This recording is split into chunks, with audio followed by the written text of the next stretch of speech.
Hello and welcome to the first episode of GameHammer One Shots. The purpose of the show is to take a specific game, one of the ones from behind me or a different retro console, and give it a go. Basically, one turn. If you have 5 lives, you get 5 lives. If you have 1 life, you get 1 life. We're going to give a quick look at how these games play and see how it goes. Usually the maximum will be 10 minutes, so you get a quick game that you can have a look at, and we'll get a brief idea of what's going on with it. The first one we're going to try is the Teenage Mutant Ninja Turtles by Ubisoft on the PlayStation 2. We're going to see how that goes. Now, all of this doesn't include cutscenes or anything like that. We're talking about gameplay, and that's what we're going to have a look at. Let's see how that goes. So, let's press play. Challenge map, okay, let's go. Don't know what it is. Challenge map.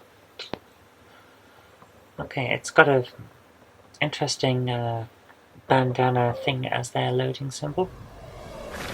A sensei once consoled a grief-stricken boy. Ancient warlords ruled this land. Okay, let's go.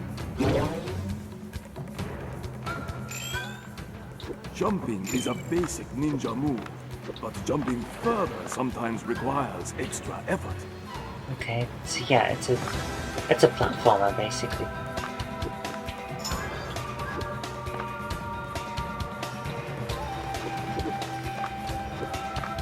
So far, so really basic, and I don't even know what I'm doing at certain height points. and length by jumping again while in the air.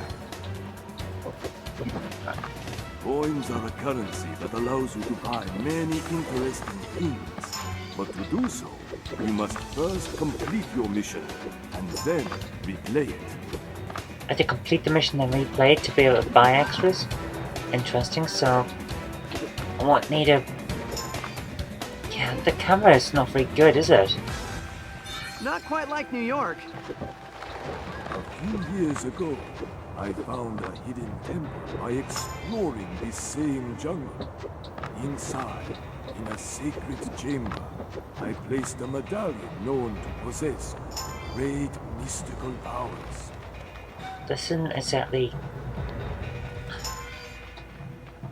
Okay, how can I put this diplomatically? This is dull and the camera's terrible. Like, what am I? What? Mind your environment, my son. Learn to lean onto the edges of the surface to grab it and fly or stay out of sight. Sometimes letting go of an edge when you throw yourself from one edge to another. Mind your environment, my son. Learn to lean onto the edges of the surface to grab it and fly or stay out of sight.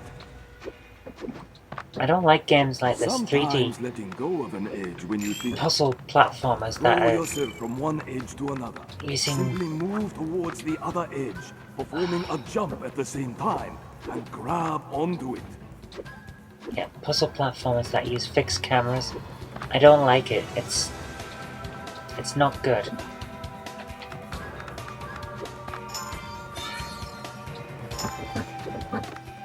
Find the temple and reach the sacred chamber, Leonardo, and claim That the doesn't look medallion. like Splinter in that little pop-up.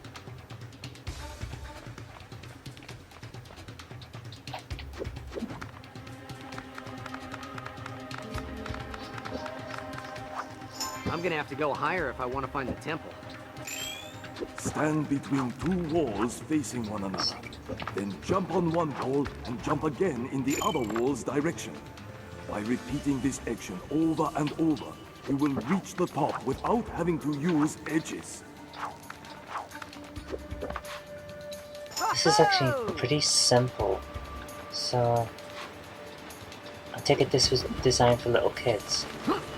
So why it's fixed cameras so they always know where they're going, but it tends to hide you. You can't always tell what's going on. Yeah. I'm not exactly keen on this, I have to say.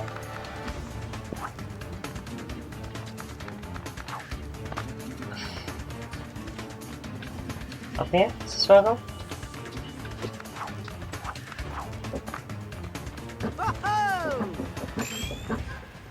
When you jump against a wall, you can run upwards for extra height and can also leap away from the wall to reach new areas.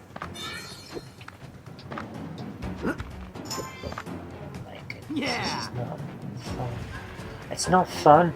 The more What? you use your combat Okay. moves, the more you will learn to harness them. Yeah. Time well your kicks to keep your enemy far away from you to allow more time to focus on other possible dangers. This is all incredibly basic. Ubisoft can do better. While you are in the air, do an attack move and see the ground shatter under your feet as you land on it. Yeah. It's got all the basics.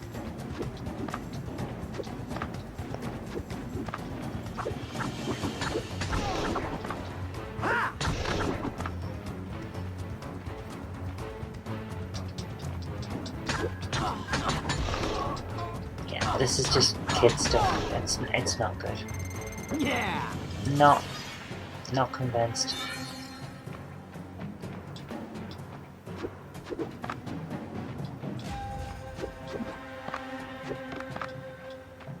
It's definitely playable, but would you want to? That's the question. A ninja cleverly finds exposed edges and crevices to climb from one edge to another.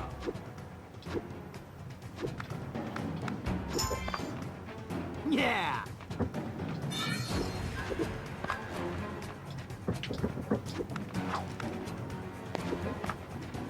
Whoa!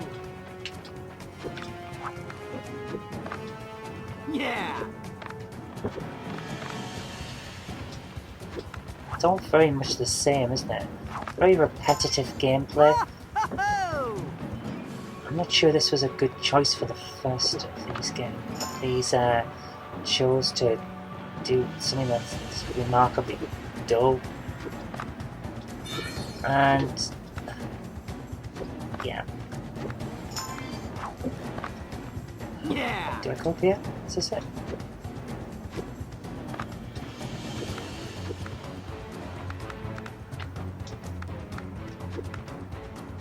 Oh, yeah. Yeah.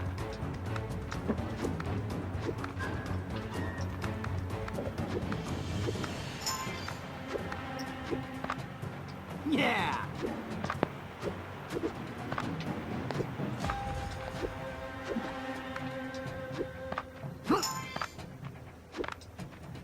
Yeah. Are we nearly there yet?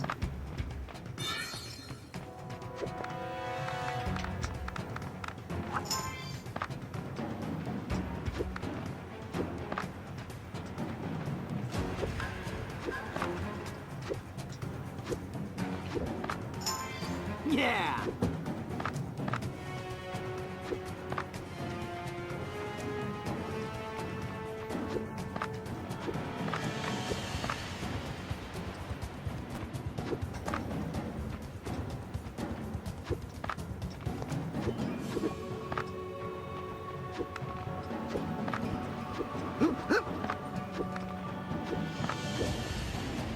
Yeah. This is boring.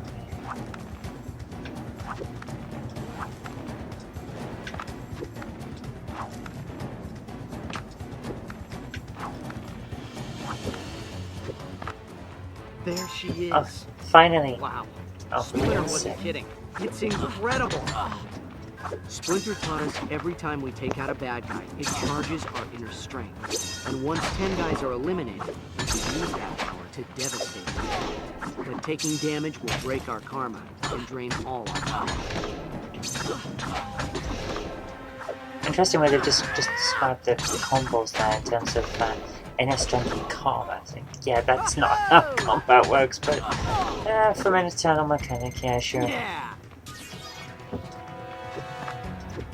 Come on, are we nearly there yet? This is the bomb. Whoa. Don't think I'll ever see something this beautiful again. Finally. Well, that was incredibly dull, wasn't it? 8 minutes it took. Felt like longer. Not a fan. I think, to be honest with you, you've got to go really, really far to beat the original arcade game for the Turtles. Now that was excellent. Anyway, that's all we got. So, back to the studio. Okay, there we are, the first time on GameHammer One Shot. And I hope you've liked it. I've enjoyed it. And we'll be doing more of these, so see you next time.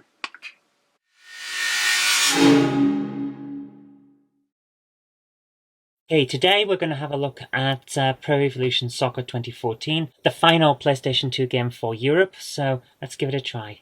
I'm not a big fan of football or football games in general, but some of these can be fun to play with a couple of friends if they know what they're doing, which I generally don't. I mean, I play for my school team, but that's about as far as it goes. I'm not a football fan. So here we are. Press any button. Bleep. We'll go for regular. We're just going to do a quick match, not a tournament or anything like that. I know that with FIFA 14, it's basically FIFA 13 with slightly altered teams. They haven't done anything else to the code. So, yeah, hopefully this one will be a bit less just slapped together. Let's give it a try. Now, I'm not brilliant with the controls on this. So, away we go. Yep. Let's see if I can score a goal. How do I switch characters? There it is. Wins possession. He's not exactly well to control. This is not the most controllable. I think FIFA 2006, the World Cup one, is probably my favourite because it's got more arcade, fast-paced feel. But this is okay for what we've got. Come on.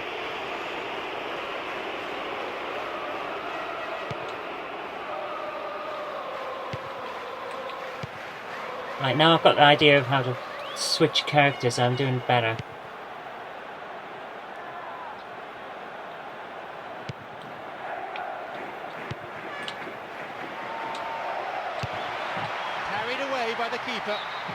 Right. Keeper deals with it safely, but gives away it's an interesting grain effect on the replays. I'm not sure that it actually adds to anything. It's into the centre. Do I have it? Come on. Kick it back up. Yeah. But the biggest issue I have here is that it appears they're holding back the keys I'm pressing, the buttons, so that they act when there's a player on screen rather than just ignoring it until I do something that with a character that's actually there. Oh, so when I kicked that ball away and lost control of the ball, that was because I accidentally tapped something while trying to do something else. When I had the control of the character, that wasn't what I was trying to do. It's a little bit frustrating in that respect, but we'll see how we go. Give me control of... End! Come on, I want to get back to the game.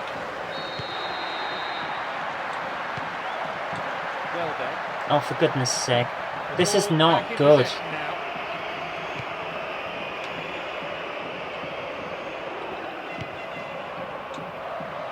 Now seeking to get that ball in. Picked up by the keeper. Kick the damn thing. Come on. Oh. Yeah. I've played better games, let's put that. That is a cynical challenge. Mr. Referee, what do you reckon? Free kick. Player's still down in need of attention, and the referee decides to show him the yellow card. Get up and get back in the game. Yeah, this is not good. Here's a cross into the gloves of the keeper. It's not well paced. It's taking me out of the game through its interface. There are better football games than this. Let's put it straight down. The best is probably 2006 FIFA's World Cup or FIFA Street. If you play FIFA Street, now that's got an arcade feel, so it feels like you're actually playing a game and it's enjoyable. This, I'm sorry, it's too much like a simulation, and it takes you out of the game because it's not. When I pick up a game, I want to play a game, you know.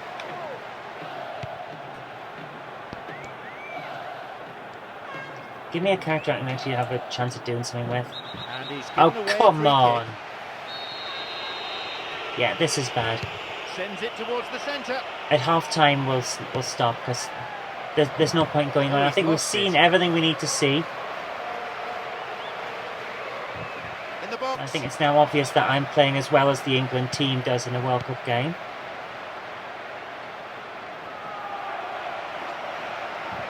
Arrives in the box. Only the keeper to beat. I appear to have nothing but slide tackle when when I don't have control of the ball, all I've got is slide. I can't run up and try and do a normal tackle. I can't do anything else apart from slide tackle, which is... Well, what's the point? You know? What's the point? Where's my other ability to play the game? When I was playing football for my team, it wasn't just a slide tackle you could do when you were trying to get the ball off someone. Come on. There. How did I do that? Where are my feet? Why are they not... For goodness sake. This is terrible. Could have lost it there. See what I mean? I can't do anything apart from slide. Oh, for goodness sake. Looking for width. The ball in. Broken up by the defender. Booted away.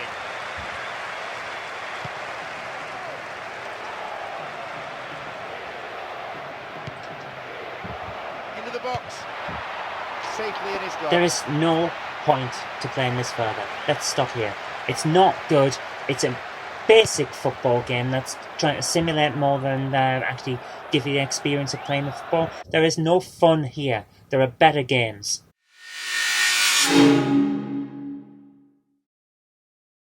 Hello and welcome to another episode of GameHammer One Shots, the show where I take one game and give it one try. That's either run out of lives or run out of time, depending on what the type of game it is.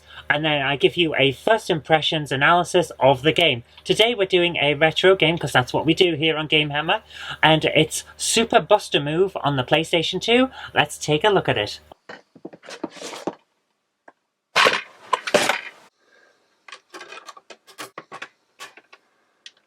Now this, I've seen the screenshots, it looks amazingly Japanese, but it also looks kind of fun. It seems to be some sort of puzzle game, so I'm going to give it a try and see how we get on. Now I have tried Super Buster Move 2, and I cannot for the life of me remember what it was about, or how it plays, so this should be quite interesting. Okay, that is really, really weird. That's a scrolling... I don't know what it is, but it's in bright colours, and it's... Is it supposed to be a CD with some cartoon characters on it? I think it is. Now loading, it says. Let's give it a try, see how we get on. I'm looking forward to this. It should be fun. Title. Super Buster Move. Here we go. Press start button. What have we got here? Okay, one person puzzle. Normal. Let's go for normal mode. Let's see how it is. Okay, A or B, A or B. Well, let's try A, see where it is. Is that some sort of spaceship with a pig or a cat or... a panda or something? I don't know what it is. Okay, here we are. Right, okay, we move, and I'm assuming we... Right, so we fire colours, and it gets... Okay, let's try it.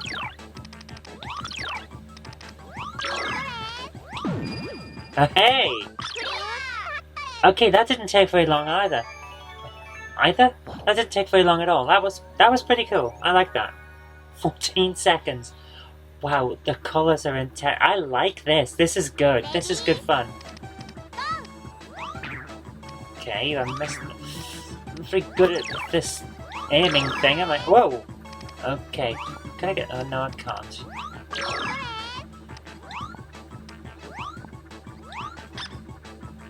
Okay, that's... See if I can get... Can I get... Yes! Yes, I can get one in the middle. Okay, this is fun. It's very simple. Left and right's moving the cannon and X is firing, so very bright pink controller, very bright pink PlayStation, very bright pink game. It all goes together. I'm enjoying this. This is good fun. I like my puzzler games. This is cool. This is really cool. Okay, these ones are smaller. Does that mean I can bounce them into smaller gaps? Is that how that works? They expand when they hit. Let's get rid of that. Okay, so everything's shaking. What's going on? Oh. Oh, right. So when it shakes, it's a warning that it's going to drop. That's good to know. Okay.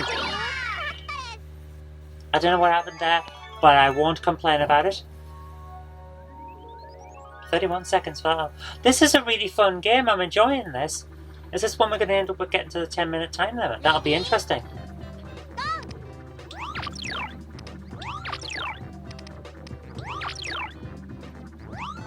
Oh, missed. And again. Okay, now I've made a bit of a problem for myself there, haven't I? Yes, got it. Now I have no blues left. Okay. That was fun. Oh yeah.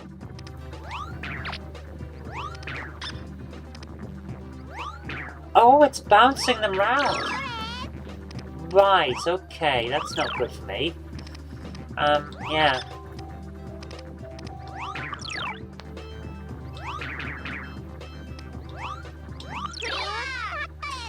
That one took a bit of thought. The border around the level was moving, so everything bounced in a strange way. I wasn't expecting that. That's an interesting addition. So, I'm enjoying this. This is really good fun. It's a simple premise, but it works so well. I'm surprised I'd never come across this game before, to be honest with you. Because I'm really, really liking what I'm seeing here.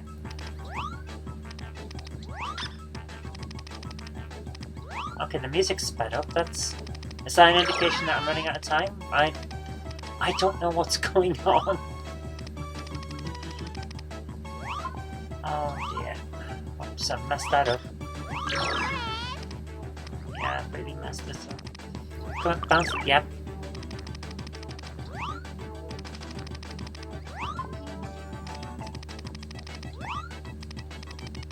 Yeah, I messed that.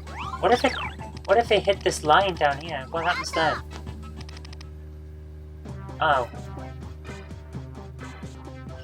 Oh, apparently if they hit the line, it's game on. Well, to be honest with you, I probably should have known that. Okay, let's have a think. Do we like this? Yes. Is it fun? Yes. Is it quite challenging at times? Yes.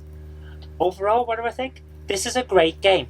If you have a chance, play this game. This Super Buster Move. It might have the stupidest cover ever. Where is it? Where did I put the cover? There it is. It might have the stupidest cover that I have ever seen for a game, but it's a really good fun game. So I'm not going to fault this. This is fun. Also, it doesn't mesh with the shelf. Look at that. Multicolored side, but all PlayStation games are white sides. Apart from the Platinums, of course. So it kind of stands out, but then again, I'm not going to complain too much, because this was a lot of fun. Okay, thanks for watching. I'll see you next time.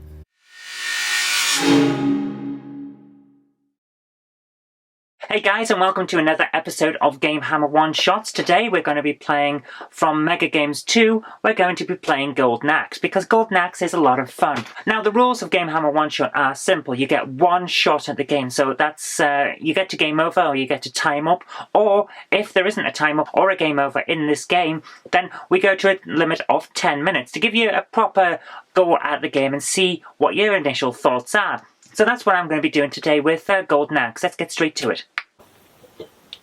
There's the Sega logo, love it. Oh man, I haven't played this in a while, and I just always loved this game when I was a kid, and one of my friends had it. I never had it, but recently I picked up the Mega Games 2, so let's give it a try on Golden Axe. Yeah, start on one player. Let's go for arcade. Select player. Well, I think we're going to have to go with the token girl character, because why wouldn't we? Oh my goodness, that music! Oh, so good. Death Adder invaded the castle and has taken the king and princess prisoner. Okay. My good friend Alex was also killed in the battle. To defeat them and to bring peace to the land is my duty. Okay, there's all the plot you need. Let's go. Okay, jump and attack, and of course I'm not pressing A because that would waste my magic. Get up! Oh my goodness, I forgot. Yeah, it can take a bit of time to get used to how to fight in this game, but we'll get there. I am recording, aren't I? Yes, I am. I'm about to run out of battery. Let's hope that I can get through this. Oh! Yes, the various coloured themes for each of the characters. First of all, you start with blue enemies, then it's purple. Oh my goodness, how will you cope with a purple enemy compared to a blue one? Come here, you horrible little thing.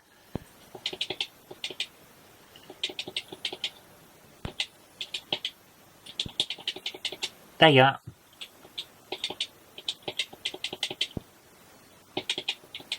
Because, of course, you can't move while attacking. I'm out of practice at this game. Oh, my goodness. Well, that should give a decent idea of how to play it then, shouldn't it?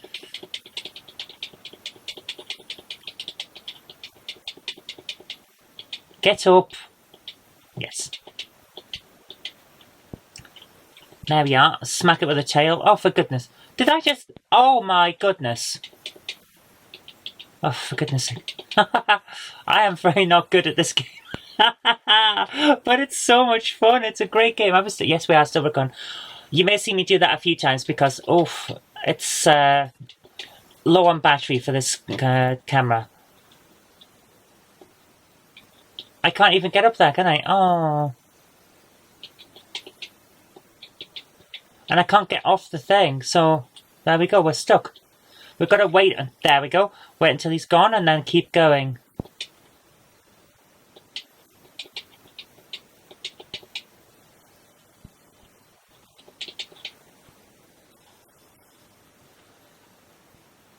Oh, we're coming up to Turtle Village and the Guardians of Turtle Village, which are giant guys. Some vehicle-on-vehicle combat now.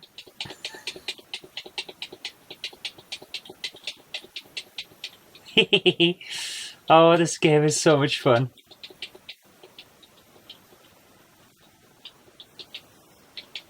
Oh, for goodness sake. Right, let's press A and get moving. Lots and lots of magic power.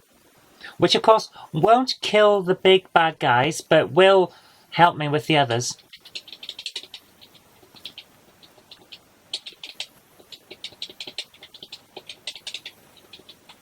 You're having to get too close, otherwise, yeah, they can use their powerful kicks.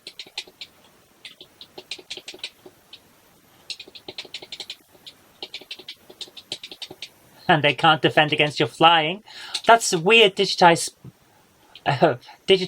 screams there, but yeah, it's all still here.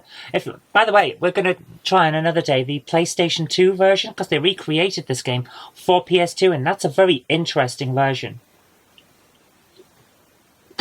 Oh, hang on, I'm supposed to be attacking this guy, aren't I? Oh well, we got a couple of magic. I kind of was talking to the camera and missing out what I was supposed to be doing. A sworn enemy, Death Adder, is in his castle. We'll take a shortcut through the Turtle Village. Sure, if you want to. We'll do that. I'm still recording? Yep. Excellent. Camera is low on battery. I wonder whether it's going to survive the 10 minutes or however long we end up with this. Come on! Doesn't look like we're going to get to 10 minutes the way I've been playing. Oh my goodness, I am so out of practice with this game. But it's so much fun. I love it. Yeah. Let's kick some ass. This guy doesn't look much like an ass, but we'll kick it anyway.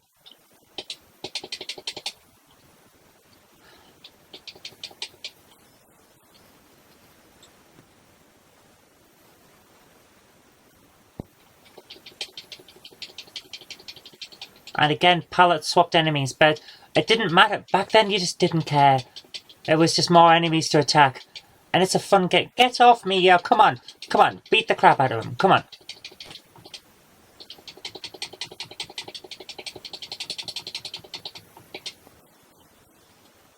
There we go. Come on. Okay. Yep. Run away, strangely out of place school children. Get on. Yeah. Let's breathe fire on this. Because what we really need is to bring fire to this wooden village. I mean, what village doesn't do well with a bit of fire all over it from a dragon? Oh, I lost my dragon. I was having fun there.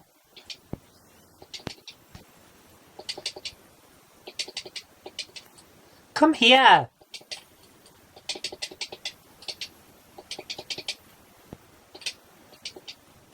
Oh, for goodness sake. There. Kill him. Oh, I am so not very good at this game. Right, let's beat the crap out of some more palette swap people.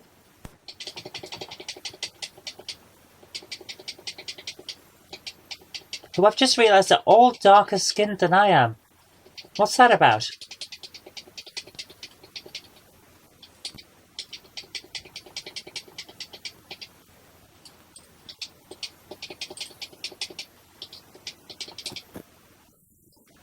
I didn't take that. Ah! Oh my goodness, there's a dragon. And it's not...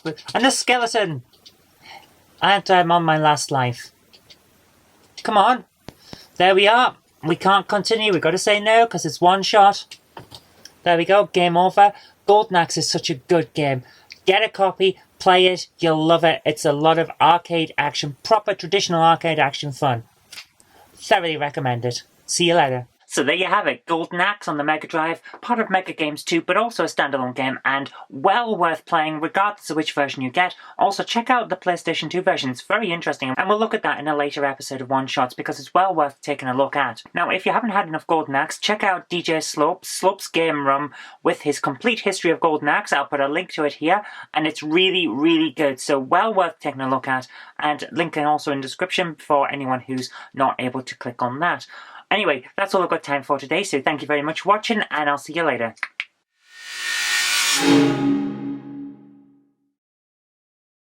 Hello and welcome to another episode of GameHammer One Shots. Today, what has actually happened is my wife has chosen the game randomly from the set, and she's chosen Blade 2 on the PS2, so we're going to give that a try now and see how it is. I can't remember even testing it. I'm sure I have tested to make sure it works, so this might be interesting, but let's give it a try. Okay, here we have a decent, actually quite a decent photo scanned of the Blade 2 logo there. The Marvel Comics logo coming in there. I always liked the Marvel Comics one, but it's incredibly long.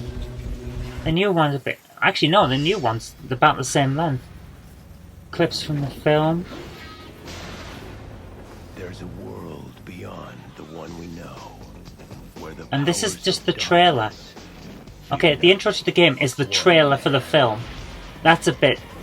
Yeah, that's a bit cheap, guys. Well, let's skip that. Let's get into the game proper. This is very slow, isn't it? Give me the menu. Right. Play game. Okay, hang on. I get to select... What?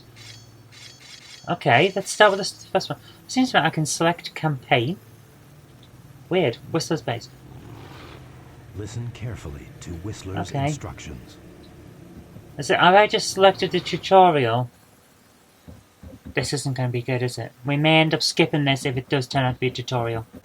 Welcome to the training area, Blade. Okay. Okay, this seems bad.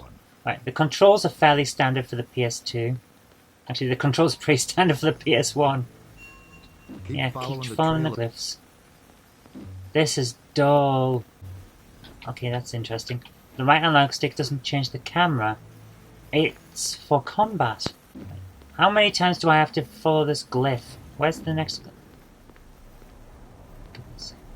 This is boring. Press the square button to This jump. woman doing the tutorial overhead, Okay. voiceovers even, is about as interested in this game as I am. This is dull, come on! Can I have a real opponent? Right, let's see if I can get some opponent juggling going. No, I can't.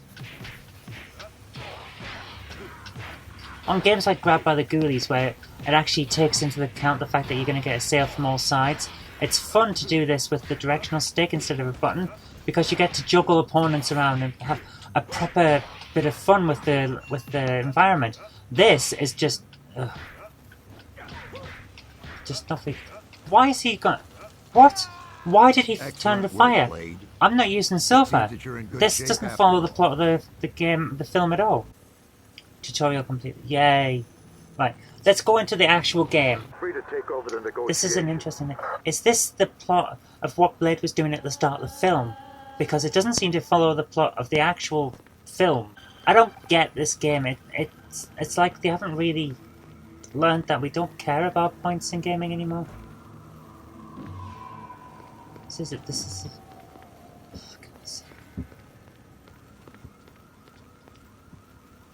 We gotta get after that chicken chip. Yeah.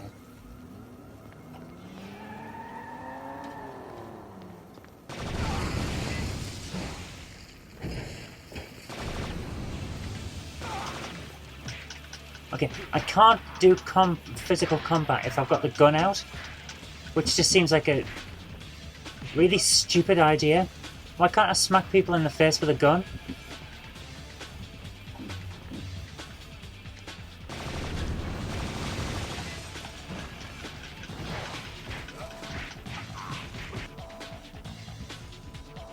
Really?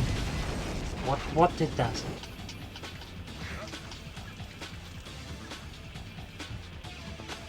Ooh, so exciting. Oh, this game sucks. What on earth were they thinking?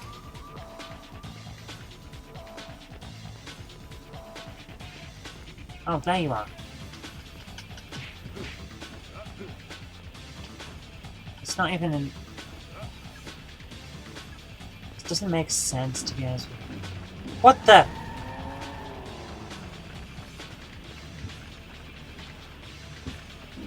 Where'd he go? What was that about? What happened?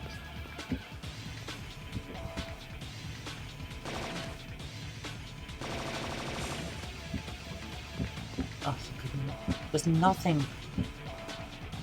I want to like this because I like the Blade series, but this just feels ham-fisted. Why did that explode when I shot something else? Yeah, this really does feel ham-fisted and somewhat tacked on, you know? It's like they were trying for something and it didn't work.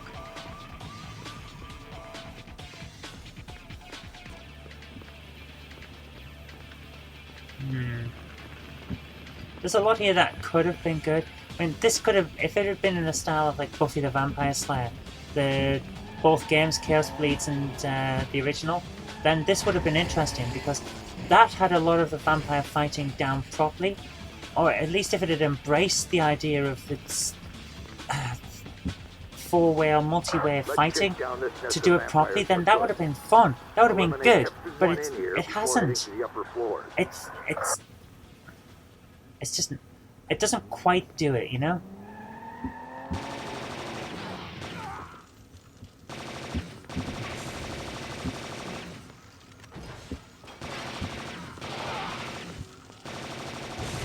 It really hasn't worked it out. Because, yeah.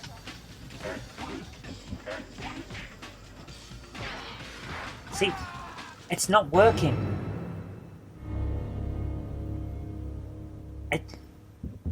The way the fight works, I was trying to go up and down and it just wasn't doing it. It was doing one direction only, and then I was getting attacked from behind. Well, I should be able to go punch, kick, punch, that kind of thing, and do it all around and get the use of the environment, the 3D nature, but it's not.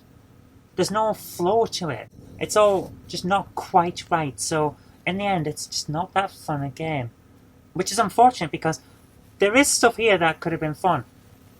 It's got the basics. That really looked like it was going to be the start of the film. There's a part at the start of Blade 2 where Blade is dealing with a bunch of vampires and he jumps out of a window and they have a fight on motorbikes and with cars and things like that.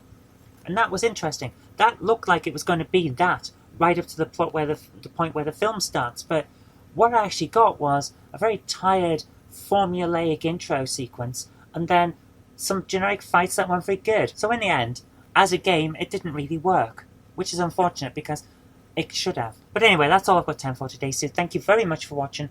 I'll see you next time. I hope you enjoyed it, and I'll see you next time for GameHammer One Shots.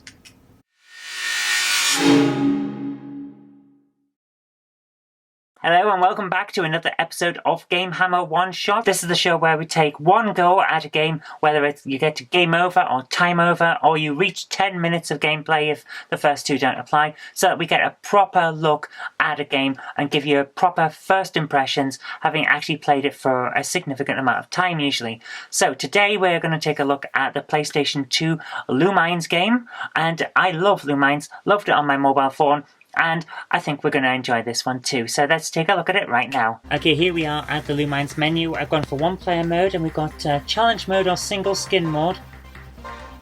Play it again, new skins and music. Okay, let's just go for challenge mode. Let's see how it goes.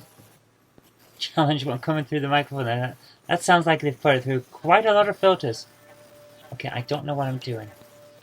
Oh, dude. Yeah, we've got to match the colours. Why am I saying I don't know what I'm doing? I've played this game so much. Yeah, here we go. Right, let's try and get this for a 4. Yes.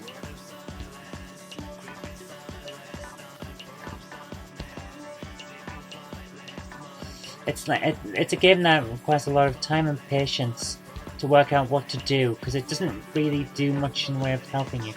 Right, every time that line goes across, we get things processed, and if you get the right time, if you get the time right, you can get an awful lot of extras.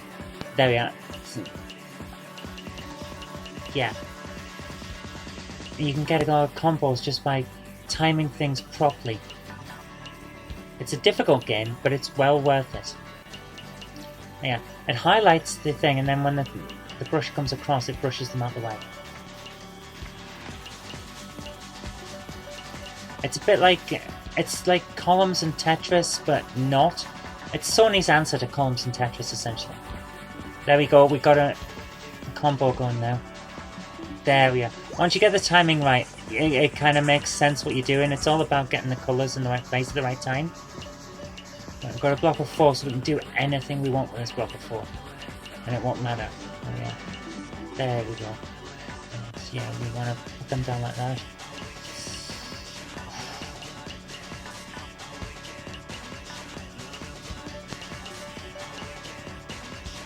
Yeah, I'm just adding in extras. Now, see what I mean?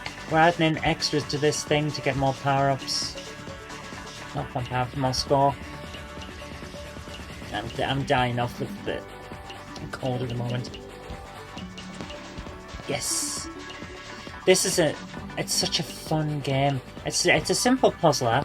I like the simple puzzlers. There's a lot of depth to some of these simple ones. I am so dying off. That's going to sound terrible on the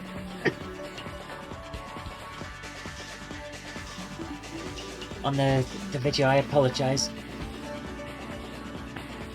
This is I've been hard at work rebuilding a shed roof, so all the fumes and the bits and the dust.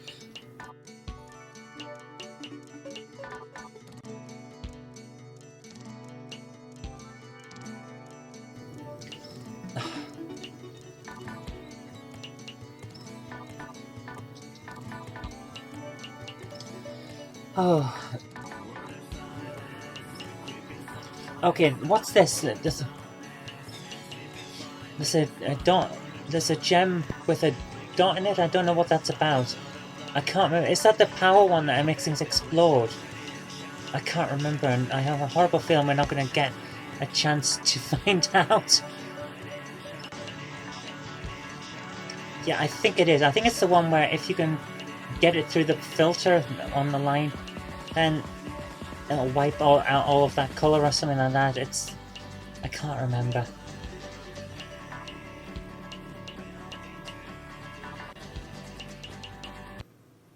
Challenge. Oh, we didn't get to find out. But yeah, you see this? It's a very simple puzzler. Just match the colours up into 4 blocks of 4 or more than 4. Once you've got it in a block of 4, you can add extras in. It'll just pick them up. But you have to do it at the right time, because once that line passes, you have to drop, and then the line has the time to pass again. And once it passes, that's it. You get the points.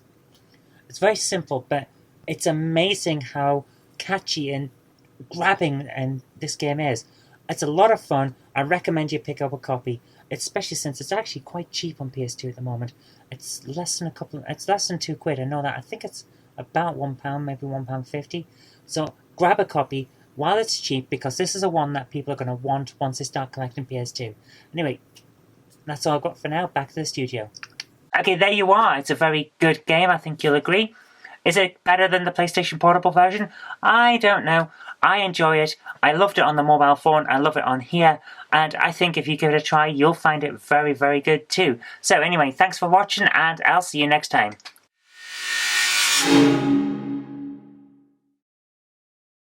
Hello and welcome to another episode of GameHammer One Shots. Today we are trying out Dragon Ball Z Budokai Tenkaichi. It's a 3D fighting game of some sort, so we're going to take a look at it now and see if it's any good. Right, here we go with a dragon animation. That looks pretty good. I remember the animation on the series not being that great, but that looks pretty good. Okay, some interesting cel-shaded character out there. That's actually rather impressive. I like that. Let's skip it though, because we're here to look at the game, not at the cutscenes. Okay, here we are. We've got main menu. What do we want? Let's, yep, let's try dueling. We just want to have a one-on-one fight. Let's see how it goes. One player versus computer. That's what we want. Yeah, we'll go for Goku, because he's the only one I actually know the name of from this thing. Okay, let's have Goku versus Goku. We'll go for evolutions. Yeah, I don't know what that means, but we're going to go for it anyway. What? Effect? What? We don't want an effect. Let's just move on. No, we don't want any things. Yeah, whatever. Move on. How do we get through this? Yeah, we'll have a health. I don't know what it is. Right, that'll do. Start. Can we not just... Oh, for goodness sake, come on. Can we not just get on with the game? I just want to get on with the game. Right. Okay, we're not going through duel because apparently this is just picking... What the hell happened to actually having a fight? I thought that's what we were doing. Right, let's just go to Battle Gate, whatever that is. That menu seemed really confusing. I thought by duel we were going to have a duel. What the hell is that? We're here. This is where we control the sea battlefield that have recorded the battle history of the fighters who have had dealings with the Dragon Balls. They do know that's an incredibly racist stereotype, don't they? Oh my goodness. Okay, can we move on from... Yeah, that's... Yeah. From the rather questionable stuff there. That was weird. Cyan Saga, that'll do. He's there again.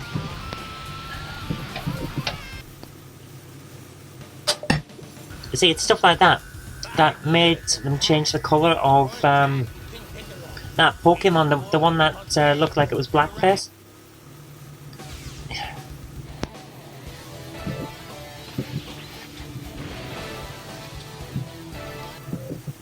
Yeah. Okay, let's get in. Hopefully this is going to be a fight now, and we're actually here to try the game out.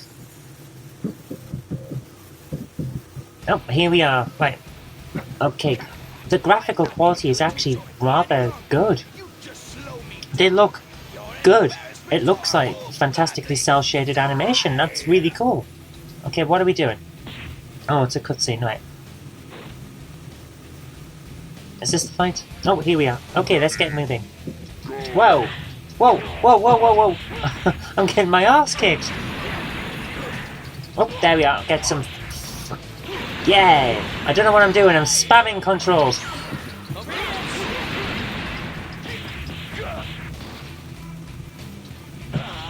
I'm just gonna dodge because he seems to be charging himself up like he's made of electricity. Keep spamming attacks. Come on! That's how I win fighting games, I spam attacks. Actually, this is quite good fun. I'm enjoying this. This is interesting. Whoa. What did... I don't know, he's not allowed to spam attacks. Only I'm allowed to spam attacks. Oh, excellent. Range attack. That'll do me.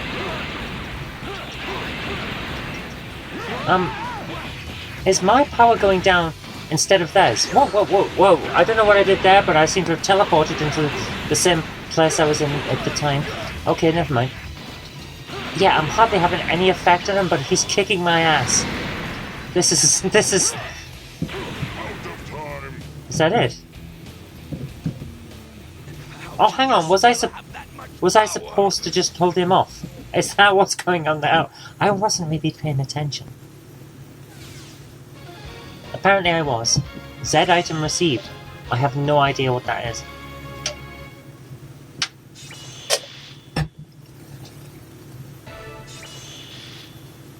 These must be the things that we were trying to fit in that thing earlier on.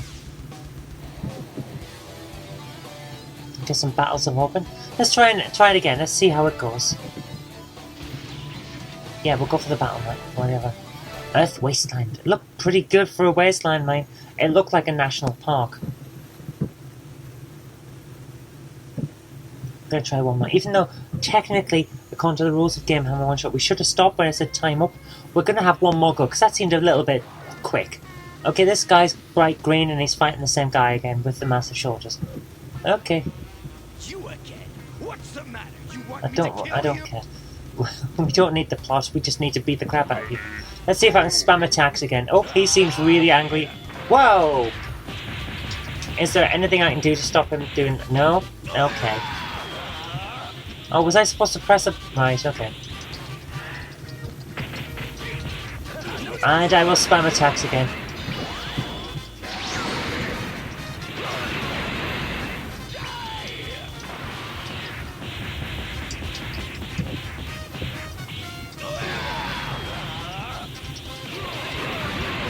I'm about to lose this because I've got hardly any health left. Yeah, he's kicking my ass quite extensively, and I've got like nothing left.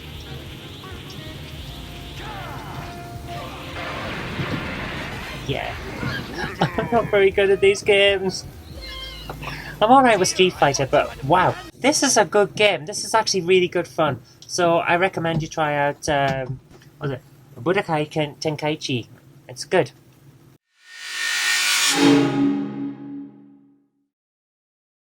Hello and welcome to another episode of GameHammer One Shots. Today we're going to be taking a look at a classic that was revisited for another era. It's Dragon's Lair 3D Special Edition on the PlayStation 2. Let's take a look at it. Okay, it starts out with some nice old hand-drawn or cel-drawn animation. Looks pretty good.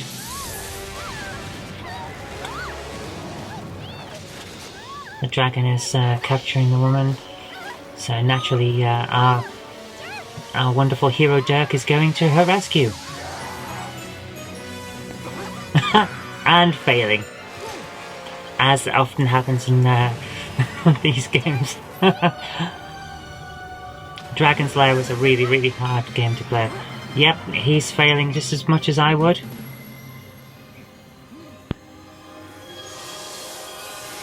So we're going in there, are we? That's a weird looking castle. Right, let's give it a try.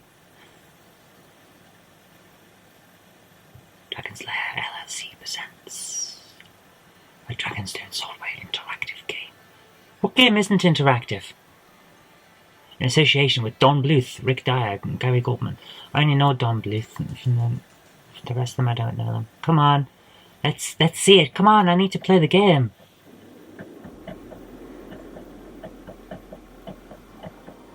And now we get the 3D version. Compared to the animated version, it's holding up well. The castle isn't as detailed. I can clearly see that they've cut a few corners there for render time, most likely. But it looks pretty good. Dirk! It's Daphne! I can speak to you through the amulet. Oh, well, that's useful. She's a voice with an internet connection. I might be able to help you find me. Oh, this looks good. Nice cell shading. Yeah. Oh, I'm liking. I'm liking this. Yep. Be sure to check the amulet if you've missed anything I've said. She's got an annoying voice. Okay. Please hurry. This is looking pretty. Did anyone else think in the intro to Nightmare? Okay, that's just a...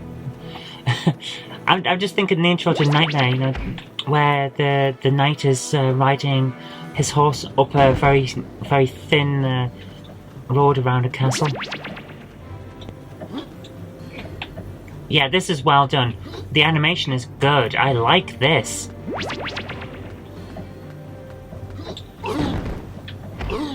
Okay. Well, at least it's not one-hit kills like it used to be on the old version. Right, let's try that again. We'll go around and grab a ledge. Yep. Okay, if we're running. And jump! Okay, that's getting annoying very quickly. One more try and then I'm going to get annoyed. Jump up.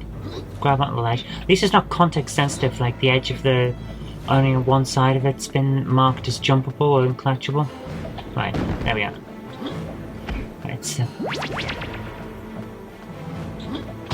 Oh, for goodness sake. Right, yeah. The game looks good, and the controls are pretty good, but it's annoying me already with this tedium, basically. At least it's not one-hit kills like the originals. Come on. Come on. Right, there goes the thing. Yeah. Let's see if I can actually get up to this time. Oh, come on! Ridiculous. It requires pixel-perfect jumping, but the camera is not good enough for you to do it. It's Tomb Raider syndrome all over again. Wait for the thing to drop. See, this is the problem. It sucked all of the fun out of the game. There. And that shouldn't have been hard. That shouldn't have been hard to do. Right, we're going to need a combat, are we?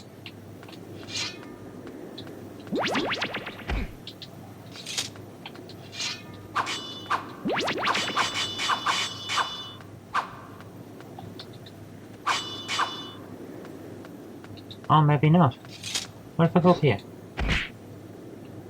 Nothing. Okay. Right, so I'll just climb a ladder. Oh, there's a ladder, right, okay. No worries. Well, I'm not actually on the ladder, but okay. I'll take it.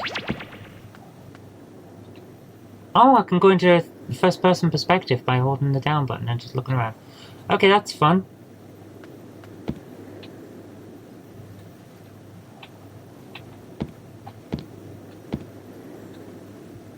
Okay, I don't know what's down there. Oh. I'm assuming I have to go this way.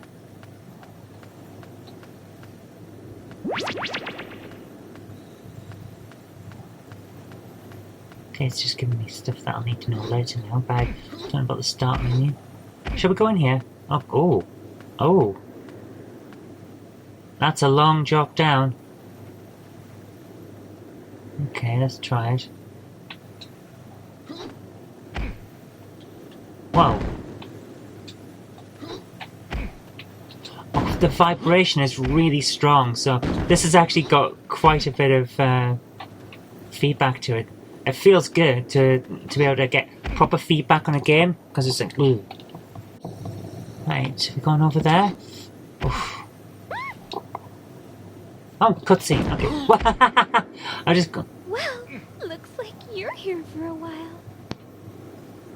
Okay, if it turns out that actually we're not talking to Daphne or whatever her name was, it's actually someone else pretending to be her to get us into trouble, that would be quite funny, but I doubt that's what's happening.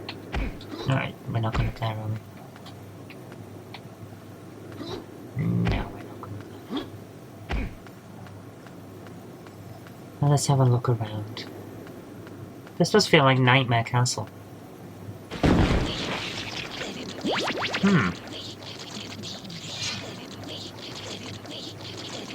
Okay, I can block, but I can't move when I'm blocking. And I'm dead. Oh! That was weird. Well, okay. We had a game over there, that's it. Okay, it's an interesting game. It's actually quite fun. I'll probably play this and try and get through the whole thing. It's interesting, it's fun. There's a lot of annoyance to it, as we've already seen. But as games go, it's pretty good. So I'm enjoying that. And yeah, if you can track it down, give it a try. It's actually not bad. Okay, that's all we got time for today for GameHammer One Shots. I've been Kirk-Robinson, and I'll see you later for another game.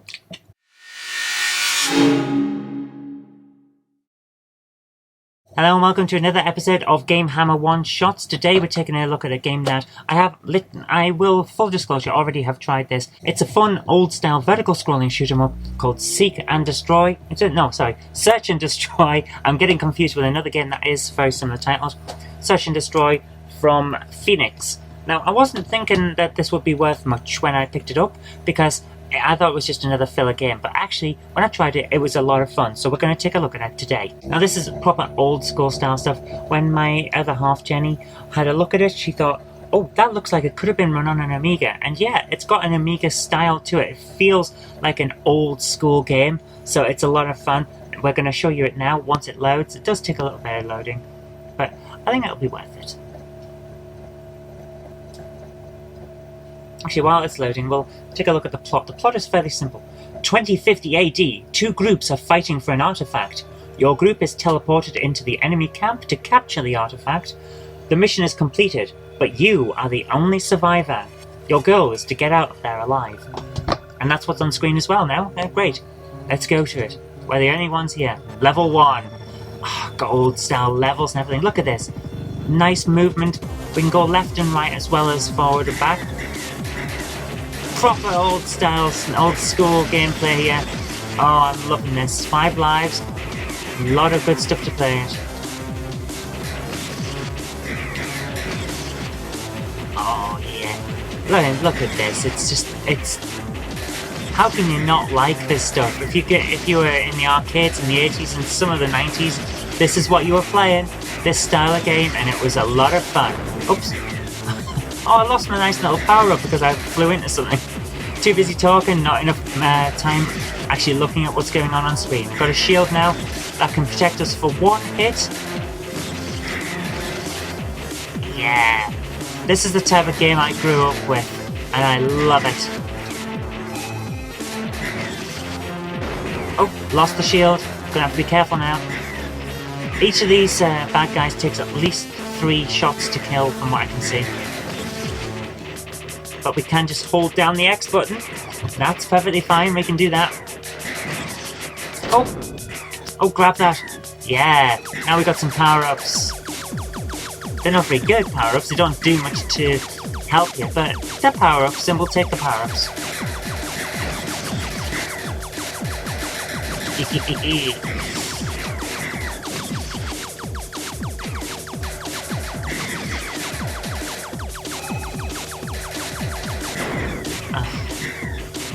And every time we die, we'll lose the power. Get the shield, get it. Oh! Get the shield so we can keep going. I don't know what that is, but I'll take it. Well, it didn't make the shield any better, I'll tell you that. It's not made any difference from what I can tell. What is it? A cumulative power thing? Is that what? I don't know what's going on, but I do know that I'm shooting a lot of things, and I'm very happy about it. This is the kind of game I adore. Recently I picked up the compilation of 1942, parts 1 and 2. Or was it 1943? I think it might have been 1943. And oh my goodness, I love that game, it's so good. And on the Capcom Classics there's 1945 as well, which is a lot of good fun. Oh, once again died. I'm on my last life now. This is not good. I need to keep going. I need to kill lots of things with a improbable laser attachment on my ship. Oh man, it's some sort of helicopter. Yeah, that's how I'm moving around so much, isn't it?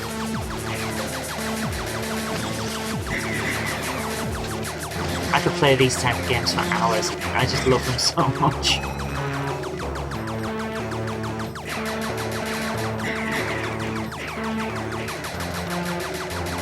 Right, I see now. The side shooting bullets aren't as powerful as the main one, so if you're shooting from the side to keep yourself safe, it's going to take a lot more shots. Which I can understand as a good payoff. But, oof. I fell on my way. Oh no, I'm on my last life now. I've got to be near the end of this level, surely. This has gone on a while now. Okay, what did I get there? What happened? Is my ship a little bigger because I picked up that power? I don't know. Oh, grab that. Yeah, we need the power.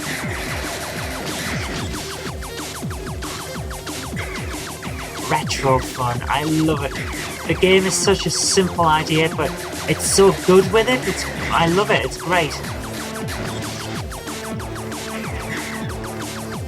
Pew pew pew. Yes.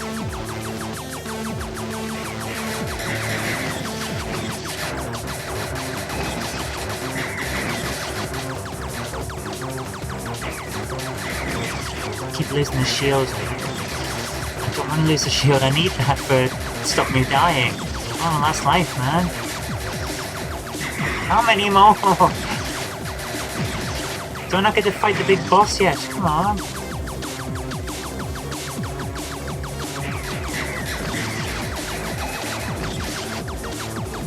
Oh! And we're dead. Guys, if you get a chance to play this game, what is it? Seek and Destroy? Or is it Search and Destroy? If you get a chance to play Search and Destroy, play it. It is great. It's a hidden gem. I picked it up for 50 pence. You can't be robbed for playing a game like this for 50 pence. I mean, I'd have put 50 pence worth, actually I'd have put more than 50 pence worth into an arcade machine to play this back in the day. Get a copy. It's great fun. See you later.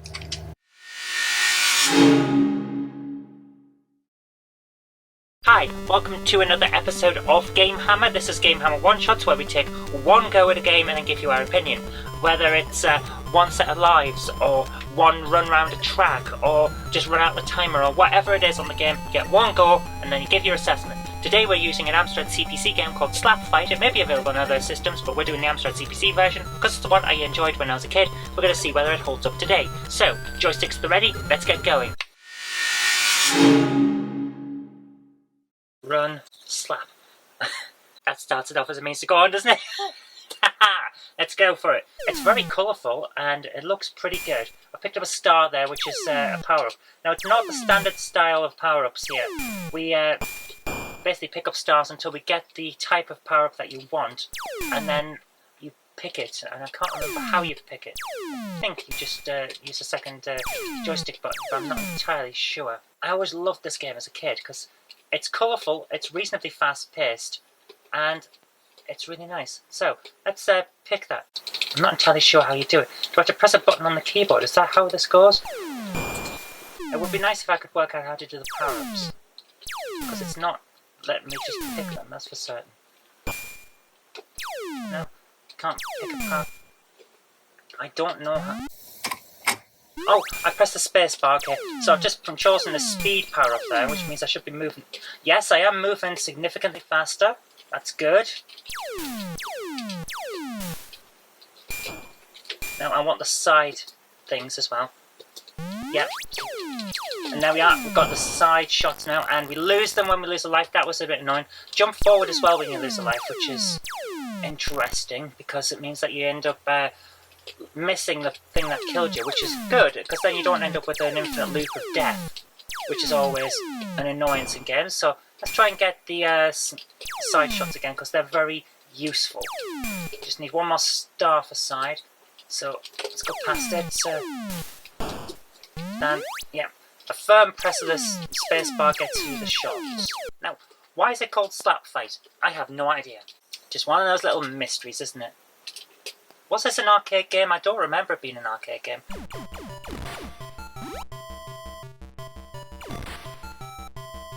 We're on our final life. Oh.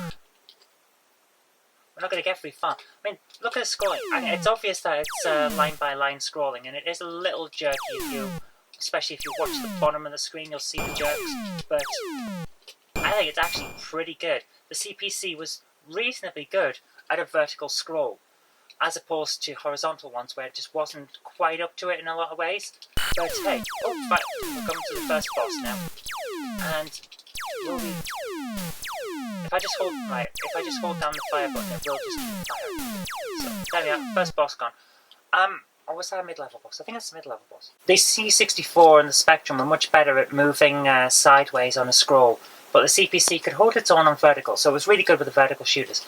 And you've got to remember, only a small amount of the screen is moving at any one time, so it does help, because the CPC had a problem where, basically, if you wanted to do some screen banking, which is what you needed for smooth scrolling, you ended up using 32K of its memory, and this 464 only had 64K of memory, so that was a significant thing. How would you do that in the memory that you had available? It was difficult. I picked up bombs, which are pretty good, but I don't want to get too close to myself because I'll infect myself. So, let's keep going. What I could do with is getting a shield. Oh, no, never mind. Right, there we are. Game over. What do we think of Slap Fight then? This is a good game. It's fun. It's reasonably fast. It's moderately smooth scrolling. I actually don't enjoy it a lot. And it's a good, fun game to play. I like the idea of choosing the power-ups you want and purchasing them by picking up stars. That's a lot of fun. It would have been nice if the second fire button had been used to select them, rather than having to press the space bar, because then you have to take your hands off the joystick, which is not always great, but I can live with that, and did for many years while playing it. It's a good fun game. I recommend you give it a try, and that's it. So thank you very much for watching. I hope you did like this, and if you did, remember to click the like button, share it with your friends so that they can see a good game too, and do subscribe for future videos, because there will be more in the future. But until next time, I've been Kirk-Robinson. You've been watching GameHammer One Shots on the Knob Mouse channel, and I'll see you next time.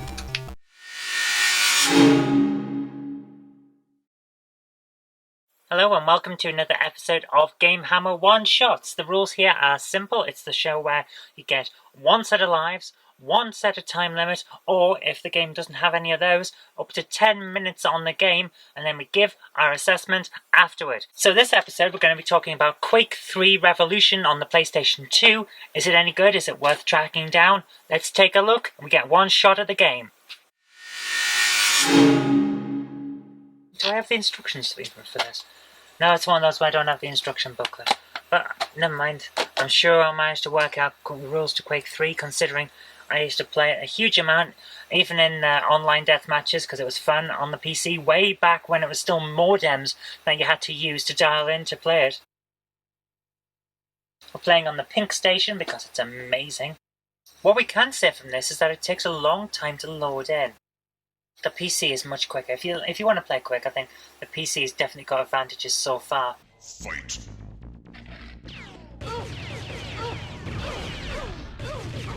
You have lost the lead. The controls are not good. Oh my goodness. Right, so I look left and right with the left analog stick, look up and down with the right. I don't seem to admit. Strafe with the shoulder buttons. Zoom in with one crouch. Right, this is going to take some getting. Oh, this is going to take a lot of getting used to. I do not like the. Right, the trigger doesn't fire. I have to press X to fire. Oh, I do not like this. Can I change the control setup? Let's go for dexterous control. See if that works. I don't have a manual, so I can't tell. That's better. Now I've got the controls that you should have. Movement with left and looking with right. And fire is now on the trigger. That is this is how you play it. This should be the controls right from the start. Come here. There we are. Now we're getting somewhere. Now I'm enjoying it. You have taken the lead. Oops. I think I just fragged myself. Nah, yeah. Dexterous controls, that's what you want. Get me back in the game. Come on. I need to frag some dudes. Whoa, who's got a rocket launcher? And why don't I have a rocket launcher? Now I have a rocket launcher. I don't know what to... Oh, right, now I've changed weapons with X. I don't know the controls, but I'm enjoying it now. This is now pretty good. You have taken the lead. Oh, it's fun now. A lot of... Whoa. You can stop that. That's not very nice. These people are very unpleasant. They just like to kill people. That's not right. I didn't even see that one. The graphic quality is not great, but I'll work with it. Ah, right. The jump is the left shoulder button. Right. And trigger is the same. Okay, that's okay. Now I know what I'm doing. I'm better at this. Getting the hang of it. I'm only halfway through the match, but I've kind of got an idea of the controls. Come here. Come here, let me frag you. Yes. They should have had these default controls. They should have been their fault. Oh, little sneaky one, isn't he? Let's frag him. Is he fighting? 2 frags left. Let's get up where death gauntlet. Oh. Shoot. Come here. gonna shoot. Politely. One frag left.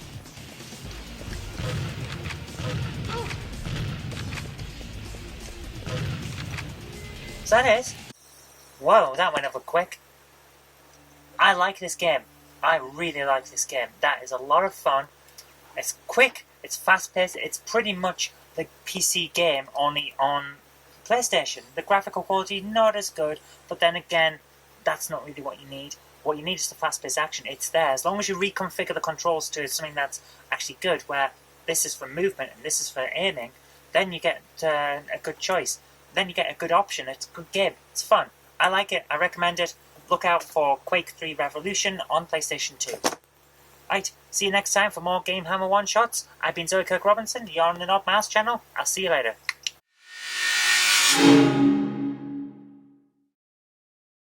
Hey guys, and welcome to another episode of GameHammer One Shots. Now, last time, and you may notice that I'm pretty much in my pyjamas here because I realised this very late at night, but last time we reviewed Quake 3 Revolutions on the PlayStation 2, and I remembered just now that I also have the Dreamcast version, and I've never talked about the Dreamcast on GameHammer. Tell a lie, I mentioned that we might review some Dreamcast games, especially some certain special Dreamcast games later in the year, but I've never played a Dreamcast game on GameHammer. So, let's grab a Dreamcast controller and get going. Visual memory. And now we get a little Quake logo on there, yay! It's got it. I don't know how well you can see that, but it's got the thing animated. It's in a Quake 3 arena. Sync up there. We'll go for the middle. I've got to play the intro against Crash, haven't we? Oh well, we're going to play the intro against Crash. It'll give us an idea of what's how this game goes. You don't have to play the intro against Crash on the PS2 version. You can just jump in, which I kind of like. Welcome to Quake 3 Arena. Okay. Do I get options of how to set up controls? Okay, now set. Like the PS2 version, I have to pretty much just redefine the keys on the fly. Now I don't know how to turn around. Am I unable to turn around? This is ridiculous. Set up controller. Now I've had to set my own controls up. There. Right, now I'm able to move a bit. Okay, let's get it. That was ridiculous. Kinda works anyway.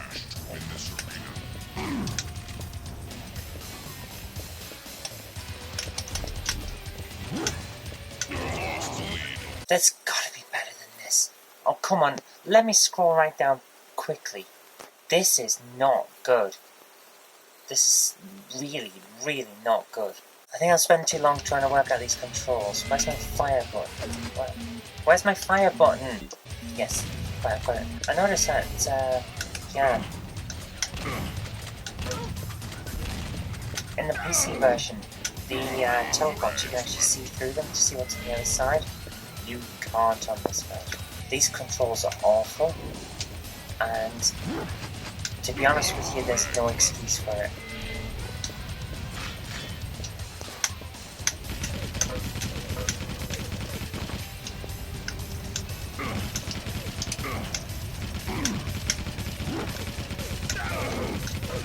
Interesting, you see that.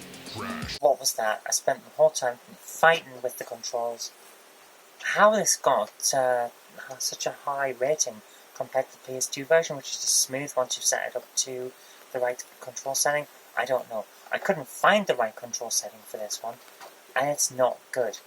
Sorry guys, the Dreamcast version is nowhere near as good as the PS2. Okay, that's been GameHammer One Shots. I hope you've enjoyed it. You probably haven't because I just dissed the Dreamcast on its first outing, but oh, no matter.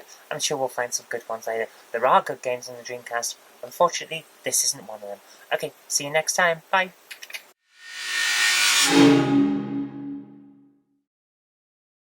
Hey guys, welcome back to another episode of GameHammer One Shots. Today we're having a look at Spin Drone, a game that I had to ask around on Twitter for what it was and no one knew. There don't seem to be any footage of this game on YouTube or the internet or anything. It seems to be one of those that's passed everyone by, but I remember it from when I was a kid. And I want to talk about it in a GameHammer review, a full GameHammer review for another game, because I'm doing a comparison. So I've got to get the footage. I thought, well, let's have a look at it, because I remember it. You might like it, so let's give it a try. You'll notice from the opening screen here that there's not really much by way of music. It's more like a bleh, bleh type of buzzing sound. It's a fairly simple game. It's like aliens come down the screen, you move left and right and shoot them. There are several different screens that you've got to try and defend, and I'm pretty sure it's based on an arcade game. I don't know what the arcade game is. If you do know what the arcade game is, please leave me a note in the comments, please, because it's driving me mad. I know it's an arcade game and I can't work out which one it is. But anyway, stalled enough now, let's give it a try. Okay, keyboard, we're setting the keyboard. Very simple keys, left, right, move up a bit, and fire. So, let's start. Prepare for attack wave 1. Okay, here we are. Got a small guy on the sides there, and not on the sides, on the bottom of the screen. Really smooth scrolling, really smooth. It's a flip screen, but the guy moves really quickly, and oh man, it's just my memory of this game when I was a kid. Oh, people say it's like Defender. It's not Defender, it's really not, but it could be. Keyboard has failed me on Java CPC. I don't know why it's been doing this, but it's been doing it a lot, so I'm assuming that it'll be left, right on joystick, and up to launch, and then fire button to fire. We are recording this on an emulator because my actual CPC doesn't record footage very well. The quality of the footage I can get for you is not great. It tends to come out really dark and it just doesn't run very well, so we're going to try this again on the emulator with the joystick. Strange enough, it doesn't seem as responsive on the joystick as it...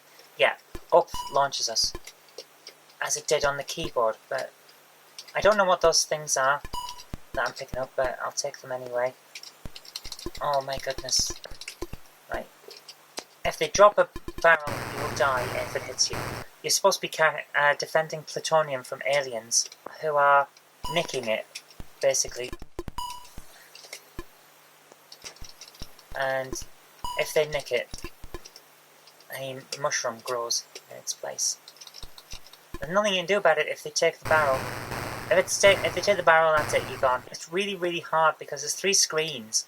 And of course, you can't be on them all at once. So you've got to just keep trying. And it's really, really difficult. And that's it. I think I've just lost all my lives. It's a very simple game, but it's so effective. It's just... I want to say it's like Defender, but it's not. It's an oddity. But I love it so much. And just playing it again now reminds me of why I used to play it, even though I was no good at... I've never been good at this game, let's put it that way. And it's really, really difficult because they just keep coming. You've got no chance. There's 3 screens, you've got no chance. It's so hard. I mean, if I scroll over here, yep, people everywhere. Oh, just coming down and nicking your barrels of plutonium. Because why? Why have you got barrels of plutonium on a planet full of fungus? Why? I don't get it. Let's fly over this guy. Again, you hit them, you die. You hit anything, you die. It's a really, really difficult game. But the graphics look wonderful. It's such a fluid game. It's smooth, it's fluid. The effects are lovely. I mean, there's not much to it, but this is Mode Zero used really, really well. I love it. It's so colourful. It's a fantastic game. I can't say better. Give it a try. Play it. It's fantastic. Anyway, that's it. It was a very, very short one because I'm not very good at the game. So I've actually broken the rules out. We've played it twice. But it's pretty good, and I really, really like it. From 1988, I must have bought it when it first came out. It must have been a budget game or something. Because I remember buying it around the 80s. Around late 80s even. So, yeah. Give it a try. It's a good game. Anyway, thanks very much for watching. Hope you liked this. It's a very quick test of a game. And if you did, remember to click the like button, share it with your friends so that they'll know a good game too, and do subscribe for future videos, because there will be more in the future. But until next time, I've been Kirk-Robinson, you've been watching GameHammer One Shots on Knobmouse channel, and I'll see you next time.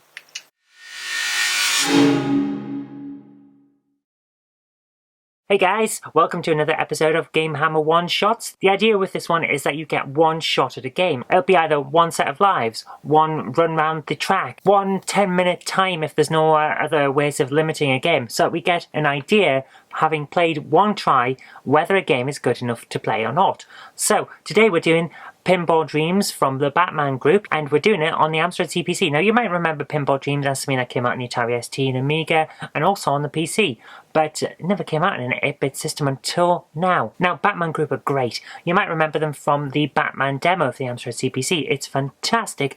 It blows a lot of other demos out of the water, and they're doing the same thing with games now, with Pinball Dreams, an Amiga game converted to the Amstrad. So let's take a look at it. We're going to try the one table that's available at the moment because this game isn't finished, but it does work, it looks really good, and we're going to have a look now.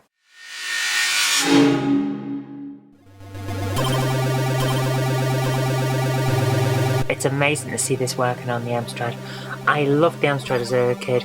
It was a good computer. It's a good competitor to most other systems out there. It never got the credit that it was due. But this is showing up something fantastic. A little bit speckly, but you'd expect that when it's covering over from basically 16-bit onto an 8-bit system. Here we go. Look at that. That is just amazing. The colours. Amstrad doesn't have that many colours capability on screen at once unless you know what you're doing, and these guys know what they're doing. Okay, got the keys now, so let's launch the ball.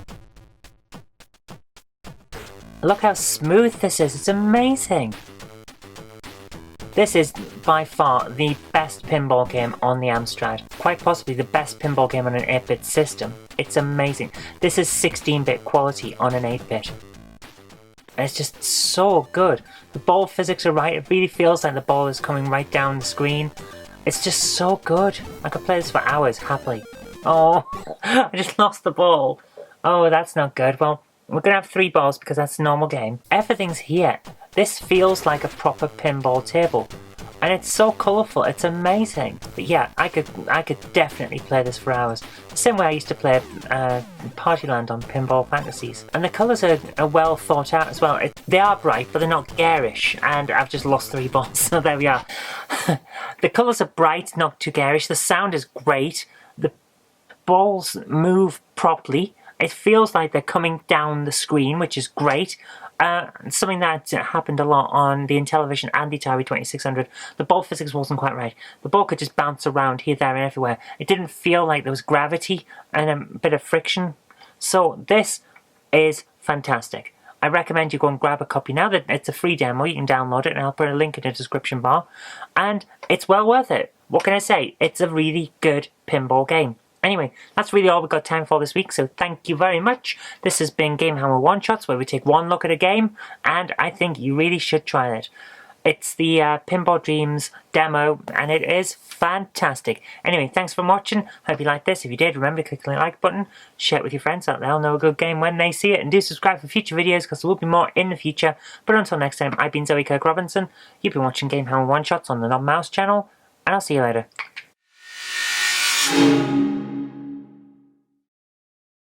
Hello and welcome to another episode of GameHammer One Shots. Today we're taking a bit of a difference because we normally go for console gaming, but today we're going to delve into the world of PC gaming with Virtual Pool. Now this is a game that I loved when I was younger. It was a fantastic game. I used to play the demo over and over again until I finally got a copy of Virtual Pool 2, which I think, yeah, it's pretty good, but it wasn't what I was remembering. So let's have a look at the original and, in my view, actually kind of the best. Let's take a look now.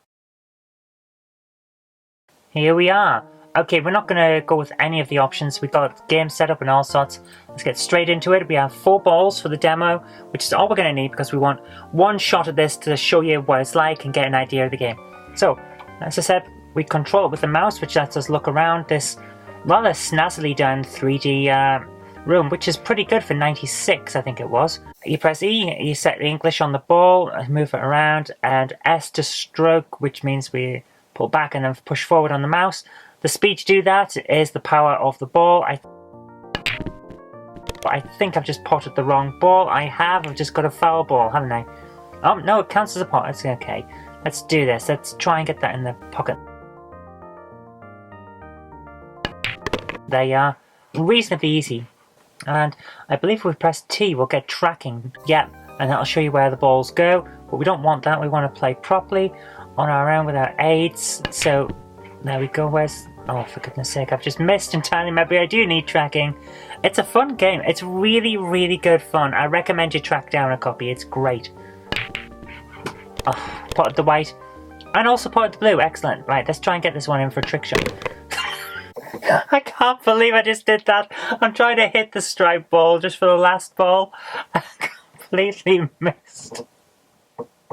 Oh my goodness, let's try again. The camera will aim you at the ball that you need to hit, but it won't necessarily aim you in the right way to actually pocket it. Let's try this again, and a little bit of power. There we go. Potted all the balls. There we are.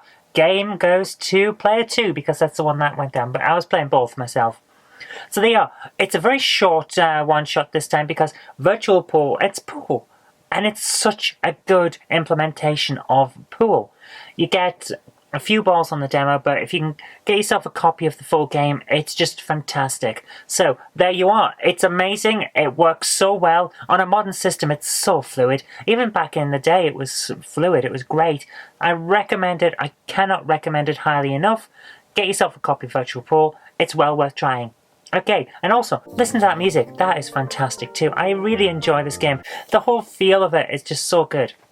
It's top PC gaming with a mouse, which is the best way to play pool. Okay, that's really all I've got time for, so thank you very much for watching. I hope you did like this. If you did, remember to click the like button, share it with your friends so that they'll know a good game when they see it, and do subscribe for future videos, because there will be more in the future. But until next time, I've been Zoe Kirk-Robinson, you've been watching GameHammer One Shots, and I'll see you later.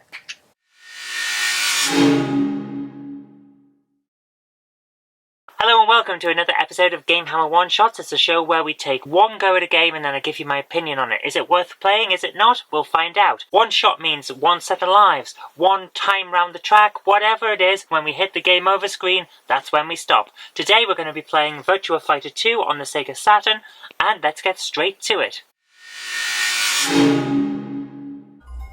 Here we go, Sega Saturn.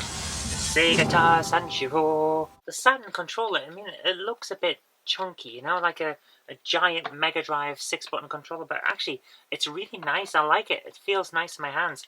And the little shoulder buttons are pretty good too. I don't know what the buttons are. I'm going to try this as it is. Who we got? We got a fair amount of characters here. That's actually pretty good. Let's be... Pai-chan. Okay, I probably mispronounced that terribly. Ooh. Well, it's very responsive. It's actually, the graphical quality is a lot higher than I expected. When I think of early 3D games, I'm thinking stuff like original Tekken, where everyone's basically a block. But this looks pretty good, and it moves really smoothly. I like this. Let's see how far we can get. Come on, Pai. Yeah, this is good. Oh, I like this, yes. Nice control. I don't know why they take so long in the air when they jump though. What on earth is that about? Are we fighting on the moon? Is that how this works? Okay, on our next character, next battle even.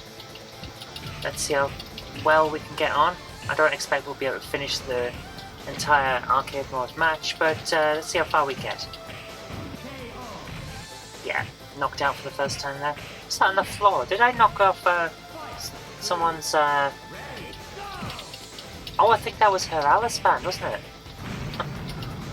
Yeah, it's knocked her Alice band off. That's an interesting and kind of fun thing. Yeah, I didn't do very well at this at all, but I like it. Yeah, I've just got my arse handed to me quite badly. Right, the controls are great. This feels really good in the hand, the Saturn controller. That's really nice. I like it. It's responsive. It looks really good. I'm actually really impressed by the graphical quality of this machine compared to the original Tekken. I mean, that looked pretty blocky, but this looks good. It's more comparable to, I would say, a graphically downgraded Dead or Alive 2 on PlayStation. That kind of thing. It's actually impressive, really impressive. I like it. I'm going to play some more once I finish this video, because that's how much I like it. I think you'll like it too. Give it a try if you haven't already. Okay, that's really all we got time for, because this is, as I say, a one-shot. So, thanks for watching. I think this one's a good game. I think you'll like it too. So, thanks for watching, and if you like this, remember to click the like button, share it with your friends that they'll know a good game when they see it, and do subscribe for future videos, because there will be more in the future. But until next time, I've been Kirk-Robinson. You've been watching GameHammer One Shots on the Knobmouse channel, and I'll see you later.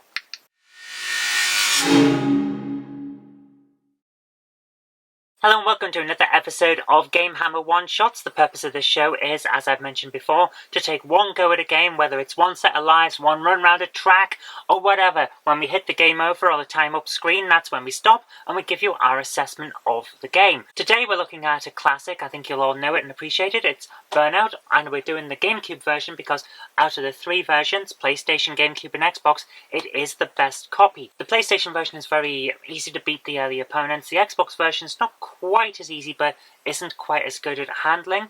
The GameCube version gets it right. So we're going to have a look at this version and give you our assessment of the game. Does it hold up against the later games? Is it a good game in and of itself? Let's find out. Right, we're going to go for single race. Let's have a look at what we've got here. Well, I'm going to go for medium with the sports coupe and automatic transmission because I am a wuss. No, because it'll make it quicker and easier. That's what we want on this game. Okay, it's the triggers to accelerate, which is always good. Let's go. Oh man, it handles so well. So let's quickly crash. That's not what I wanted to do. Not a good start. I mean, yeah, Burnout's all about crashing, but I want to try and get my boost up, so let's go into the oncoming lane. We can when we get around this corner. Let's see how we do. It's certainly a slower game than the later ones. The graphics are difficult to see sometimes on the screen, so let's just keep going and see how we do. Hope we can get somewhere. I love that the indicators tell you which way to go. Oh, for goodness sake. The handling is not as good as later games. It doesn't feel as fluid. It feels heavy. Okay, it overemphasizes the crashes. I forgot, because I've been playing a lot of Burnout Paradise recently, and I forgot just how eager it is to crash you, which is unfortunate.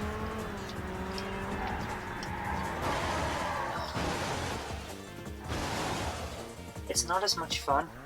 I have to admit, I love these games, but this is not as much fun as the later ones. I'm also having a lot of problems just getting the boost up on this, which means I'm going to have a lot of trouble actually finishing this race. Yeah, boost is hardly going up at all.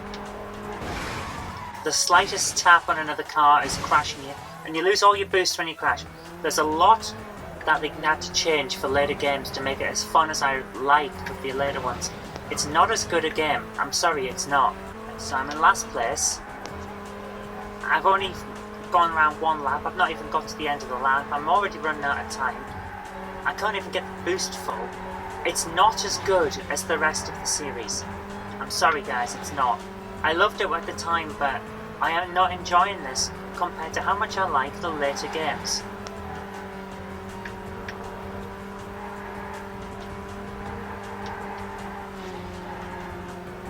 We've just gone on to lap 2.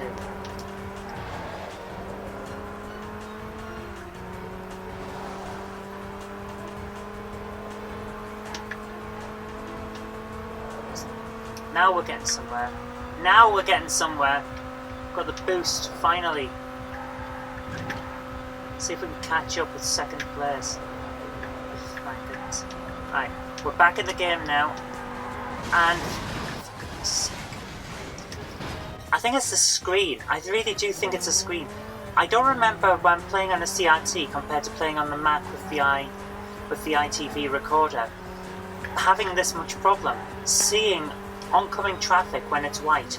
It's always white, either a white van or a white truck or whatever.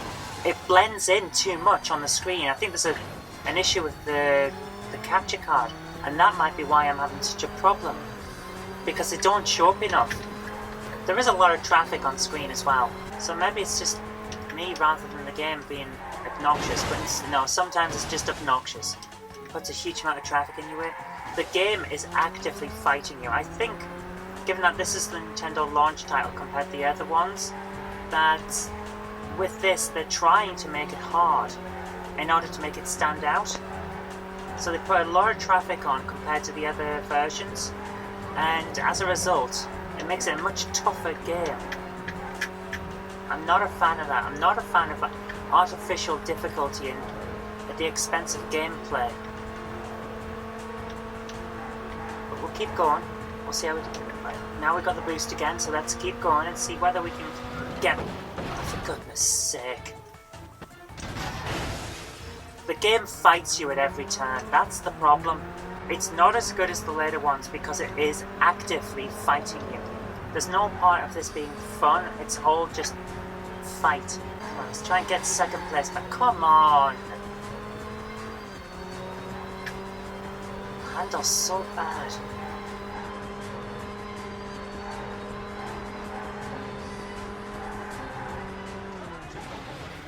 Whoa, we hit that with 0 to go. It actually said game over and then continued. That's how close I was to losing because the control made me swerve. I don't like blaming the mechanics or the controls, but sometimes they are not good, and this is not good. The later ones rectified the problem of poor handling on this. It feels like a heavy car, and it shouldn't. I'm going as close to traffic as I can to try and boost up, and now I'm going to lose all of what I've just earned because you can't go close to traffic because there's too much traffic, and we're going to run out of time again.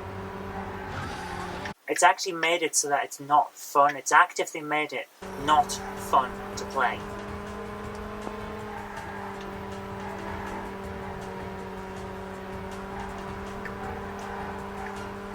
And that's it. Finished. Right, what do we think about it? Well, here's the truth. The music's decent. The graphics for the time are really nice. It's a good launch title. However, and here's the thing, I used to play this so much. I played it all the time. I loved it back at the time. But there are now better games in the series and in general. The series has improved on this original formula so much that the original game has just been left in the dust. It's good if you want a quick idea of where the series came from, but as a game now, no, I can't recommend it because it is not a good game. It actively fights you all the way. Rather than being fun to play, a fun racer with a lot of crashes, it's actively fighting against you rather than fighting with you to make you enjoy the game. I like a challenge. I like a good challenge in games, but this is not a good challenge. It's just hard for the sake of it, and it's not fun as a result. So no, this is one of those where I can't recommend it. Play the sequels, they're far, far better. Okay, that's all we've got time for this week, so thank you very much for watching. I hope you did like this, and if you did, remember to click the like button, share it with your friends so they'll know a good game when they see it, and subscribe for future videos because there will be more in the future. But until next time, I've been Kirk-Robinson, you've been watching GameHammer One Shots on the Not Mouse channel, and I'll see you later.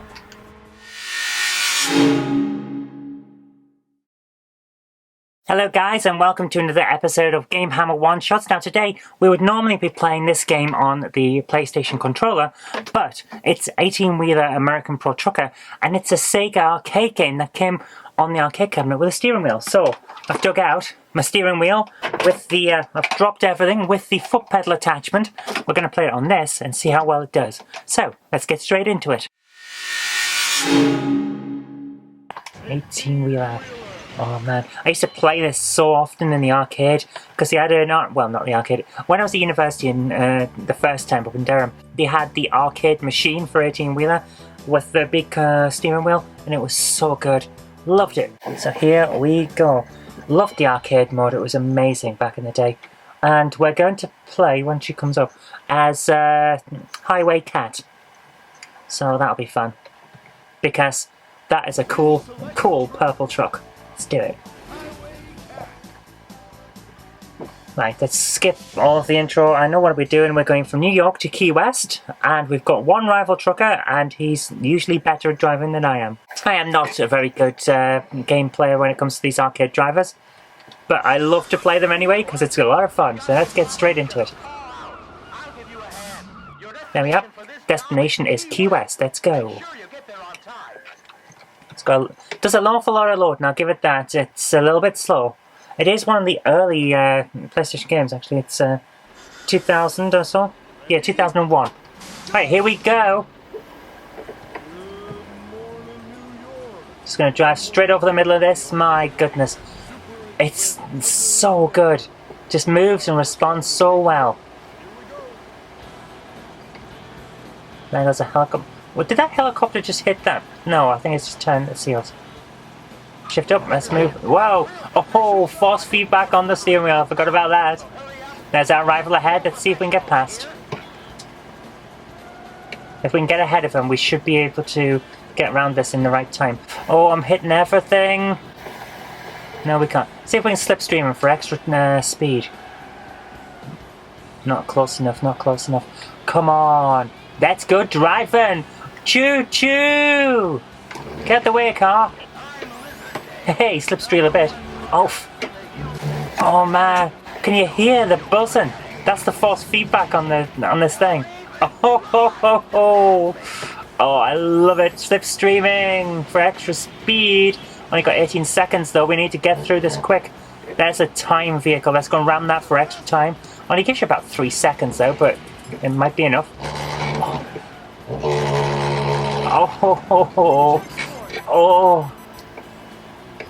Oh man, the vibration is killing my fingers. Come on, let's get round. Yeah. Let's take the time bonuses. No, don't cry. Oh, I'm not good at this. Come on. Yeah, I can tell I need to shift down. Oh. I am no good at these games, but I love them so much. I should keep my eyes on the wheel, on the road. Come on, let's get past. Yes, I know we're getting. They'll run out of time. I'm gonna know. Oh no, I'm right there. I'm right there. Time is up.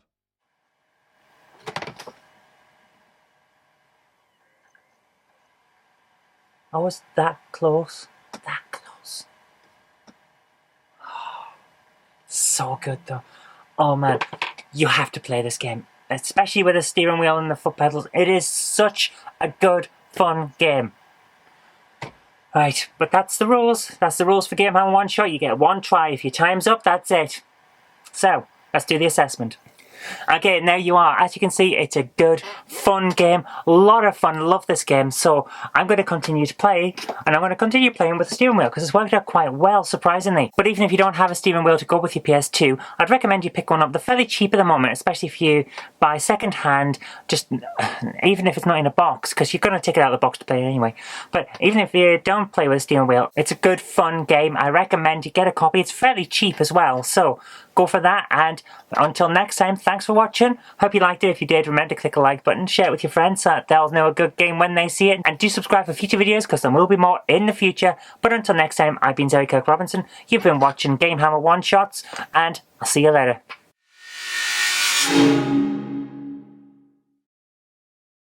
Hello and welcome to another episode of GameHammer One Shots. Today we're checking out Aqua Retrix 2.0 on the PlayStation 2. Now this is an interesting puzzle game, and my good friend Vision, link in the description bar below, has already reviewed the original Retrix, but I have no manual. I do however have his video to give me an idea of what to do, so we're going to give it a try and then we're going to give you our opinion on how it works. The way this will work is it's GameHammer One Shot, so you get one try at a game and then we give our first impression opinion. So we're going to get straight into it now. Right, we're going to go for a quick puzzle, so Paleozoic era, let's try that. Just get straight into it, yeah? That is a loud drive today. I'm going to have a look at that. You can probably hear it like, nothing I can do about it, sorry. Game on, here we go. Right, I'm going to drop that in the corner there. The idea is to create an area that can hold your water in, which is easier said than done, unfortunately. So, let's drop that there. Got some corner pieces which are really useful. The T pieces aren't as great in my view, but we'll make do.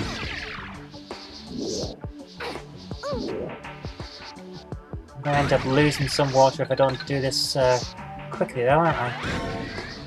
Yeah, I'm going to lose all the water now because I haven't got an area that's spaced. But what can I do, eh?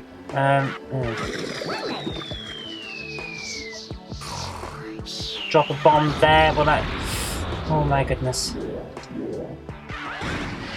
That's not...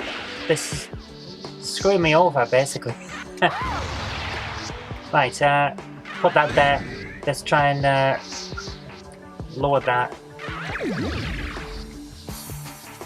Trying my best to just keep the water. Keep it there. Keep the water in. Keep the water in. Oh my goodness. This gets intensive quick. All the water's going to fall out there. No, I don't want to lower the level. I need to keep some water in. Stop it. I'm not going to be able to do this, am I? Raise that now. Oh my goodness. It's evaporating on my water, man. Put some water in. I'm near the top on the water level on the right hand side. Game over. There we are. We filled the water level. That is intensive. My goodness. I really like this. It plays smooth. It's intense. It's a good puzzle. I like it. I really, really like it. But we are at the end of the game. It became game over, so that's it. That's the assessment. What can we say about Aqua Retrix? Well, it's simple, it's fast-paced, it's fun, and it's a challenge. Easy to learn, hard to master, proper, typical puzzle game fare. I love it. I recommend it. I think you'll like it too. Okay, there you are. As you can see, it is a very fun game. I really enjoy it. I think I'll be playing more of it because it's a lot of fun. But for now, that's all we've got time for. So thank you very much for watching. I hope you did like this. And if you did, remember to click that like button. Share it with your friends so they'll know a good game when they see it. And do subscribe for future videos because there will be more in the future. But until next time, I've been Zoe Kirk-Robinson. You've been watching GameHammer One Shot on the Knob Mouse channel. And I'll see you later.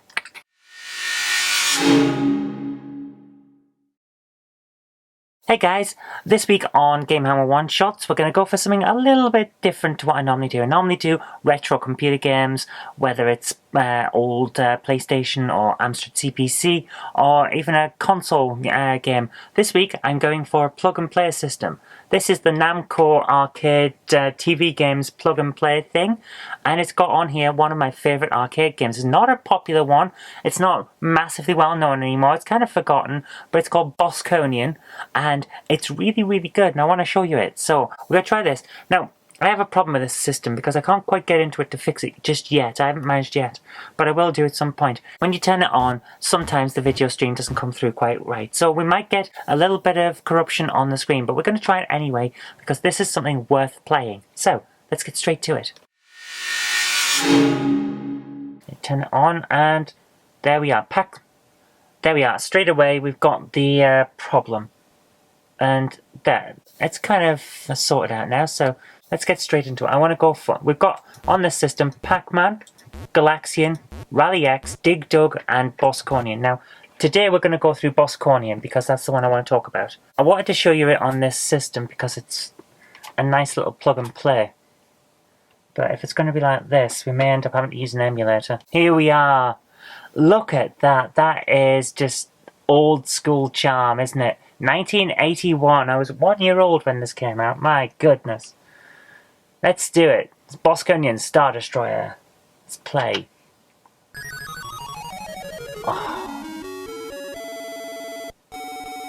That intro tune. Love it. Absolutely love it. Right. We have 4 directions of travel. Lots of things trying to kill us. And the idea is to blow up these green space stations. There we are. By getting straight into the central piece when it's open. It's got a red eye there, like the Eye of Sauron. We have to try and shoot that. There we go. My goodness, I don't normally do it that well. And if we can shoot all the ones that are on the map in the bottom right corner of the screen, you'll see them blue, I believe. Then we'll go on to the next stage where there's more of them. And the bad guys will get faster and things just get harder. Oh, we've got a formation attack coming. If we can kill all them for a bonus, that'd be great. But I'm not going to be able to do it because They move a bit too quick for me. So let's keep moving. Let's try and find the other one. Where is it? There it is. Missed. There we go. It got me. Oh, we've got at least one life left. So let's keep going and see how we get on. It's very good, the control. It's very nice. We can go off the edge of the map and just scroll around to the other side of the map in true 8-bit style. But for the moment, we don't need to. There we are. We got all three. So now we have to go on to the next area. Now that becomes more tricky because now we've got 4 and the bad guys are more likely to swarm us. Right, there's the first one with a lucky shot. Sometimes that's all we need. Great shot, kid. Just don't get cocky. That one's close. So no, now it's open now. Oh, it got us. Let's try it again. Come on, move across. The good thing about this is we fire backwards as well, so you get multiple attempts. As you can tell, I've probably been practicing this a fair amount over the years since I got this little plug-and-play machine, which I adore. Oh, spoke too soon. I believe that's game over. Yep, game over. Oh, such a good, fun, simple, but effective game. 4-way scrolling, one fire button, but it's shooting 2 directions at once. It is wonderful. I love it. I recommend you give it a try. Okay, now normally I would leave the review there because I've done the real hardware and we've had a look at the game and it's all well and good. But because we've had so many problems with the video feed and because it's unlikely that you're going to be able to find Bosconian out in the wild because it wasn't one of those machines that got preserved a lot. It got turned into other machines because it used the same hardware as Galaga, and there was another racing game like X-Racer or Racing X or something like that. It used the same hardware, so it tended to get converted into more profitable machines. So, because of that, I'm going to show you the emulated version. I've got a ROM here, and it's pretty good. It's slightly different, if I remember correctly. I tested it earlier on, and it's slightly different to the version that's on the Namco Plug and Play, but I think you'll enjoy it, so we're going to have a look at that as well. Okay, so here we are with Bosconian on OpenMU. It's basically running a version of MAME inside OpenMU, which is a big collection of different emulators that you can get for the Mac. I don't know whether you can get it for PC. You probably can get it for PC and Linux as well, but I'm going to play it on the Mac. Right, let's give it a try. It already looks different because it's got the map down the side on a special area with your score and things like that, which is not what's on the plug and play. So this looks like it's the original version of Bosconian as well, which is good. The plug and play has a slightly cut down version, I think. It doesn't have the sound effects for a start with all the digitized speech, but this does, so let's get straight into it. Right, I'm also going to show you now, 8-way movement, which I don't believe I was able to do on the plug and play, at least if I am able to do it on the plug and play. It was very difficult to do. So I'm going to show you a different way of destroying the space stations to what I was doing before. I was always trying to shoot through the Eye of Sauron type glowing area in the middle, but you don't have to do that. You can instead just do that and shoot all of the nodules on the space station. Try not to crash into the space station though, because it might destroy it that the way I just did there, but it does also destroy your ship, which is not good. Now here's the weird thing. I know for a fact, having seen this arcade in the wild, that it should be a lot faster than this, but we'll go with what we've got for the emulator. Gives you a good impression of the game. The graphics are wonderfully colourful and comic-like, which is great for the time. I love the style of this game. I really wish it had got more popularity than it did at the time, because then we'd be able to play this all the time. Like you can play Galaga, you can pick up devices that play Galaga and things like that, which is a great game, but Bosconian is my favourite arcade game, so I would love for it to have got more love than it actually did. There we are, finished an entire area. We probably won't keep going like that because I'm not brilliant at this game, even though I play it as often as I get the chance to, but it is a lot of good fun. Oh, yeah, game over. See, I'm not very good at games. Anyway, give it a try. You probably won't be able to find Bosconian in the wild, but if you do, get a Namco plug and play like the one we've got there, if you can, or give the emulators a try, because it is well worth giving Bosconian a try. Anyway, thanks very much for watching. I hope you liked this, and if you did, remember to click that like button, share it with your friends so that they'll know a good game when they see it, and just subscribe for future videos because there will be more in the future. But until next time, I've been Zoe Kirk-Robinson. You've been watching GameHammer One Shots on the Knob Mouse channel, and I'll see you later.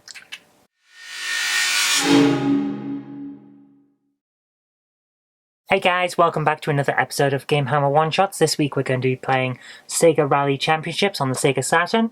It's a decent racer. I love the Xbox version that came, I think, yes, it came free with my Xbox along with Jet Set Radio Future.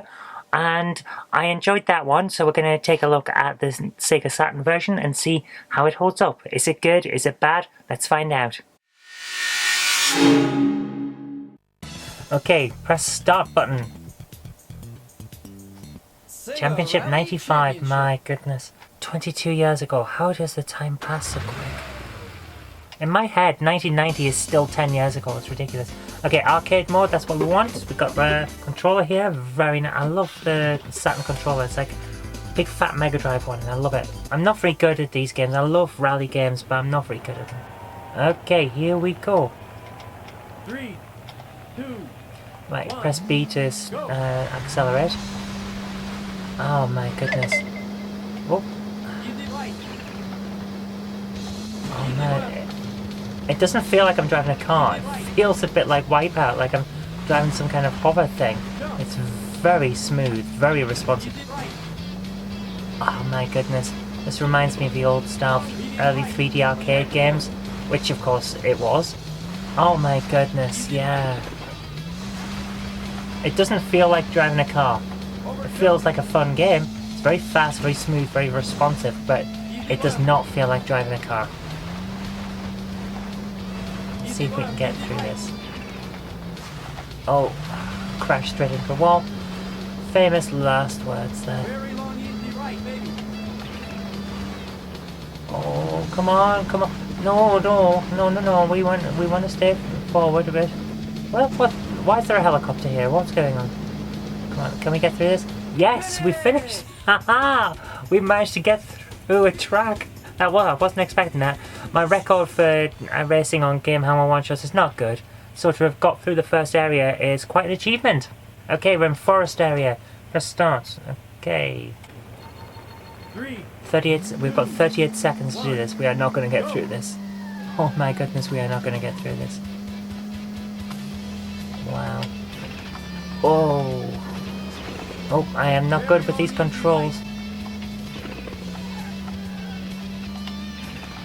Doing a lot of engine braking so that I don't over brake. Just take my finger off the accelerate button to get around these corners and sort of gliding. It's not the best way to do it, obviously, because I'm not getting too much control, but we're gonna see how far we get. 28 seconds to get the next checkpoint. Not great. I don't think we're going to get very much further than this. Oh, especially not if I keep smacking at the walls.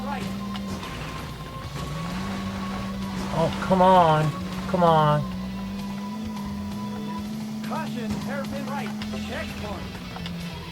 Oh, yeah. 29 seconds to get the next checkpoint. I don't think we're going to make it. Not when I keep banging into everything. Oh, come on. Come on, I'm better than this. I'm better at driving than this. This game gets tough quick. Whoa. I'm reminded of 18-wheeler. You get through the first area and the second area is punishingly hard. And now I've probably got a few veterans of these rally games telling me that I'm wrong. Is that the checkpoint? Is that the checkpoint? I can practically touch the finish line. Oh, if I hadn't smacked into those walls so much and lost so much. Game over, yeah!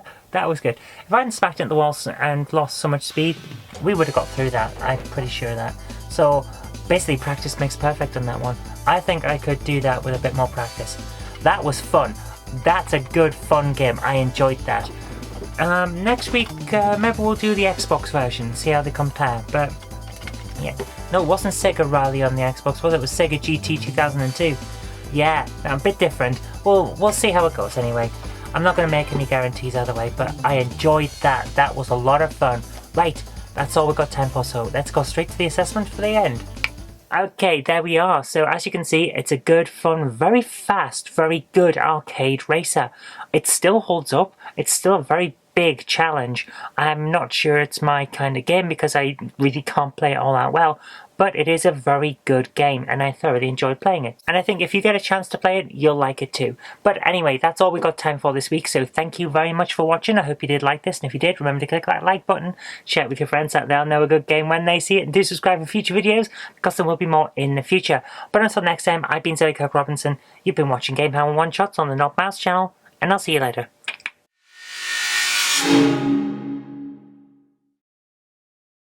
Hey guys, normally on a Wednesday we'd have a GameHammer Extra where this time I would have been talking about making a game and graphic adventure creator, but we haven't got enough footage because I haven't had enough time to get further on in the game to make the second part of that, and I decided that the best thing to do was not to leave you hanging with anything, but to have an update video, which...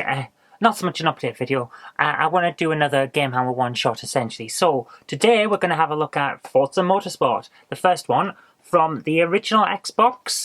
Looks pretty good, so I like my racers. I like a good solid racer that actually does things properly. So this is basically Xbox's version of Gran Turismo. So let's get to it. This week we're using, of course, the transparent green lovely Xbox S controller with the Xbox Live attached and a memory card attached, neither of which are actually necessary because you can save everything to the hard drive, so memory card is only useful if you transfer in between Xboxes, and the Xbox Live thing is useless because there is no Xbox Live for original Xbox anymore, but we're going to do it anyway. Oh, lovely quality graphics for the intro there. That looks gorgeous. Level 0, current credits 0. Basically I put this in once to test the disc worked. Okay, we're going to go for an arcade race because we want to get one impression of this. So let's go straight into arcade race. Maple Valley, Silverstone. I do like Silverstone, but that's not the Silverstone I remember from my Scale Extra sets as a kid. Tsukuba. Let's go for Silverstone. I like Silverstone. Let's go for Class R, purpose-built race cars. That's the kind of thing we want for a racing game. What we got? The Scooby-Doo, an Audi, Porsche, Dodge. I don't know what Panos is. I'm not a racing person, can you tell? Oh my goodness, that looks beefy. Let's do that. Yeah, let's leave everything like it is. Let's go for absolute noob mode with the racing lines on the screen and everything. Okay, I am in 7th place apparently, and there's another big beefy car next to me. Let's start the race. Oh, doesn't that look good? Oh, feel the noise. Here we go. Let's get onto the race. Whoa, it's hard to control. Come on, let's get past all these. It's a beefy car. I like it. Span out there, that's not good. Get back on the... Oh, I'm enjoying this. I'm still in 7th place. I haven't lost out yet. Come on.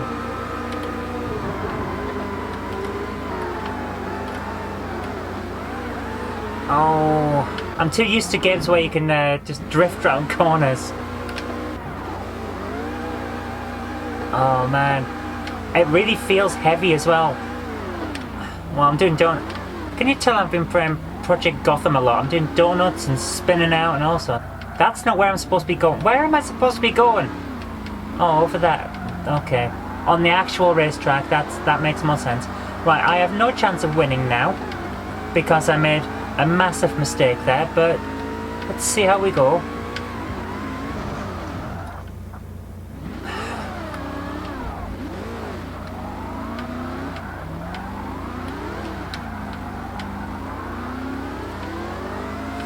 Well, it handles quite nicely once you get used to it. Refraction off to the side is very realistic.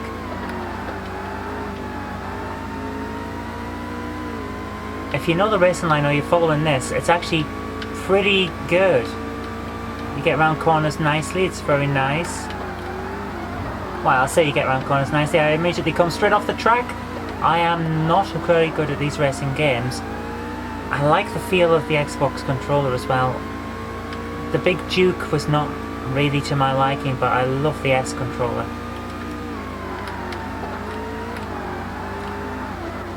I think I don't brake enough, even though I'm finger right down when I'm braking. I don't think I'm braking enough for this game. Maybe this is one that would be much better with a good quality racing wheel and pedals, so you can really get into the game, you know. What can I say? I'm not very good at these games.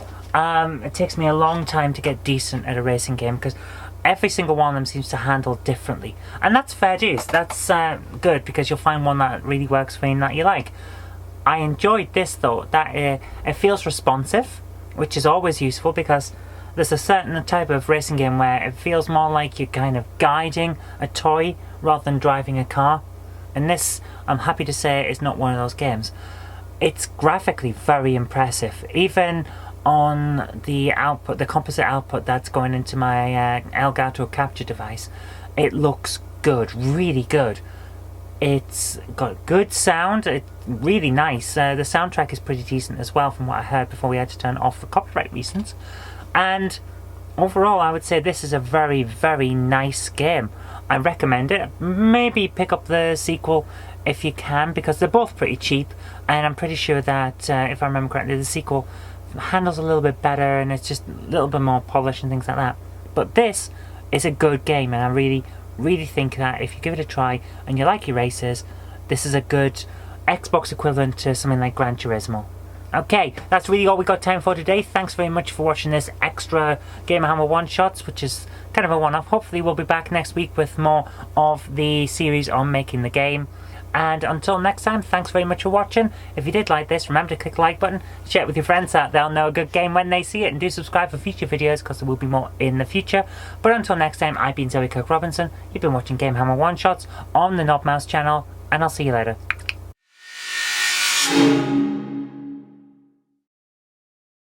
Hey guys, hello and welcome to another episode of GameHammer One Shots. This is the show where we take one turn at a game, and it could be one set of lives, one time limit, one run around a track, whatever. And after the end of that, we give you our first impression opinion on the game. Is it good? Is it bad? Does it warrant playing further? Today we're going to be playing Zoo Cube. Now, this is produced by Midas, or at least published by Midas, which means most of the time their games aren't very good, so we're hoping this will be okay, but we don't know. It's a puzzle game, it looks a bit weird, and it appears to involve some kind of stacking of animals on a block. A Zoo Cube. So, let's grab the disc and go to it. Right, what we've got here is, on the back of the box we have some plots, so while the titles are rolling, I'm going to read this. The evil and twisted Dr. Ooze has captured and turned the Earth's creatures into strange shapes. Only you can put an end to the evil Doctor's plans by using your mystical Zoo Cube to free the animals from their fate and return them to the Earth unharmed. Do you have the skill and mental agility to defeat Dr. Ooze and save the animals? I think we do. Okay, main menu, what we got? Play, tutorial, help, options, info. Well, let's just go straight to play. And play. One player. Yeah, we'll go for China Sea in classic style. Silver difficulty. That's a lot of options just to get into the game. That is a weird looking world.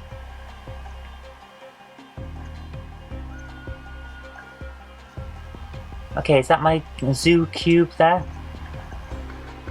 Okay, what we got? Various colours. Okay, okay. What on earth? It's got. I'm just arranging shifts. Do I arrange? It's just. Ah, I see. Right. So this is a bit like columns, only in 3D. Okay, this is actually surprisingly interesting. We're trying to arrange the animals so that they stack. Still don't really know what I'm doing though. Yes, managed something. Oh, right. So I like the noises of it. Right, the D-pad rotates the cube, and that. Whoa! What? What happened there? The X button moves them around. So it's basically a case just rotate the. Well, you can do it on the thumbstick as well, actually, for rotation, which kind of makes it more intuitive in a certain way. But this is weird and actually quite a lot of fun. I'm enjoying this. There's a good puzzle here. Okay, what on this? Some sort of shark or dolphin, maybe? I'm not sure about this. Why certain animals are represented by these shapes. I don't see a tiger being a tetrahedron or a giraffe being a torus, you know? Oh, it's an elephant, not a dolphin. Right, that still doesn't make an awful lot of sense. But, yeah, okay, whatever. I don't know what these symbols are that keep floating behind the things either. Maybe if I read the manual. I never read the manual. Ah, the penguin, that's cool. Oh, little penguin. Come on. Drop the tiger, and what do we get next? I haven't... Is that the crocodile? We already got a giraffe somewhere. No, we don't have a giraffe somewhere. Okay. It seems pretty simple, but it gets a bit complicated once you've got a few different animals floating around, which is a weird thing to say. But the controls are fairly intuitive once you've got into it. So it makes it quite enjoyable. I like this. I like it a lot, actually. It's turning out to be a lot of fun. I'm assuming it's going to get harder as we go on. Looks like we're going to India. Okay, let's try another one. We'll continue until we lose. See if it gets more difficult. Oh yes, it's getting more difficult. It's certainly faster. Yeah, this should make it more tricky, shouldn't it? Oh, yeah, it's getting tricky because I'm not able to rotate quick enough. Balance the zoo cube. I have no idea what that means. Oh. You know when I said it was intuitive? It's not anymore. I'm having trouble now. Okay, get rid of them. Yeah. I don't even know what that is.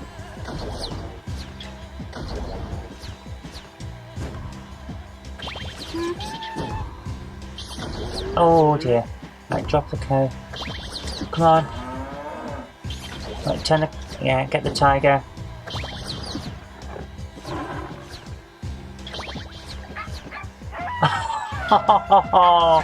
It's a red panda.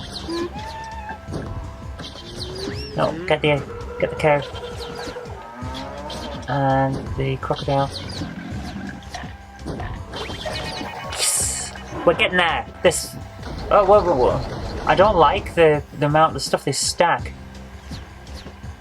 Okay, put that there. And that there. That there and that there. This is getting tricky. Because you have to move it up. Oh, I wish I hadn't put the giraffe down now. The thing, whatever that, the red panda on the giraffe even. Yeah, I couldn't do it. Couldn't get them all. You failed, no bonus. Oh, it's getting up. What on earth is that? Yeah, this is getting difficult now.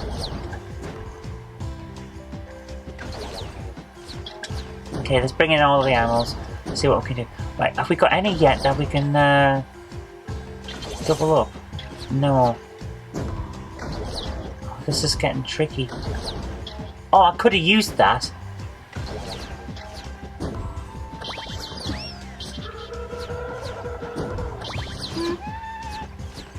Put in there and that there. We can get rid of that one anyway. What's coming in now? Oh, I still don't have space for the tiger. No! Oh!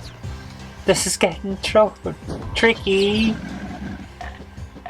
I don't even know. That's a bear, isn't it? Have we got a penguin? No, we haven't. Just stick him on the elephant. What's the best? No, I didn't want to do that. Oh dear, this is getting tricky. I don't have any cows. Drop them on the elephant. We've got no space for the giraffe. Oh.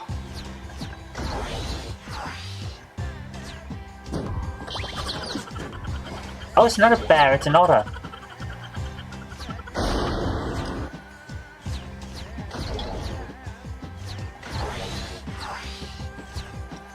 This is... I am losing so badly now.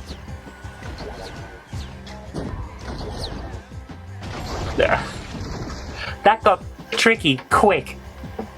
A lot of fun though. Right, let's end it. Okay, Zoo Cube is surprisingly good. This is a fun game. It's tricky, starts off very easy so you get an idea of how it works. You get used to the 3D controls, but then it gets so hard. And it's fun at the same time. It's not one of those games where it just ramps up the difficulty and saying, right, you've had your fun, now we're just going to torture you. This is one of those goes, right, you've had your fun, let's have a bit more fun, but it's tricky now.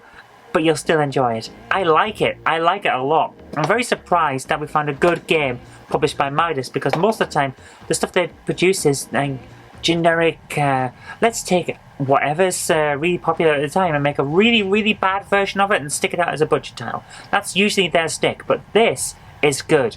I like it a lot. It's basically columns crossed with like Weltris or something like that. It's a 3D puzzle matching game, and I enjoy it. I recommend it. I think you'll like it too. Okay, that's really all we've got time for this week, so thank you very much for watching. I hope you did like it, and if you did, remember to click that like button, share it with your friends so they'll know a good game when they see it, and do subscribe for future videos, because there will be more in the future. But until next time, I've been Zoe Kirk-Robinson, you've been watching GameHammer One Shots on the Knob Mouse channel, and I'll see you later.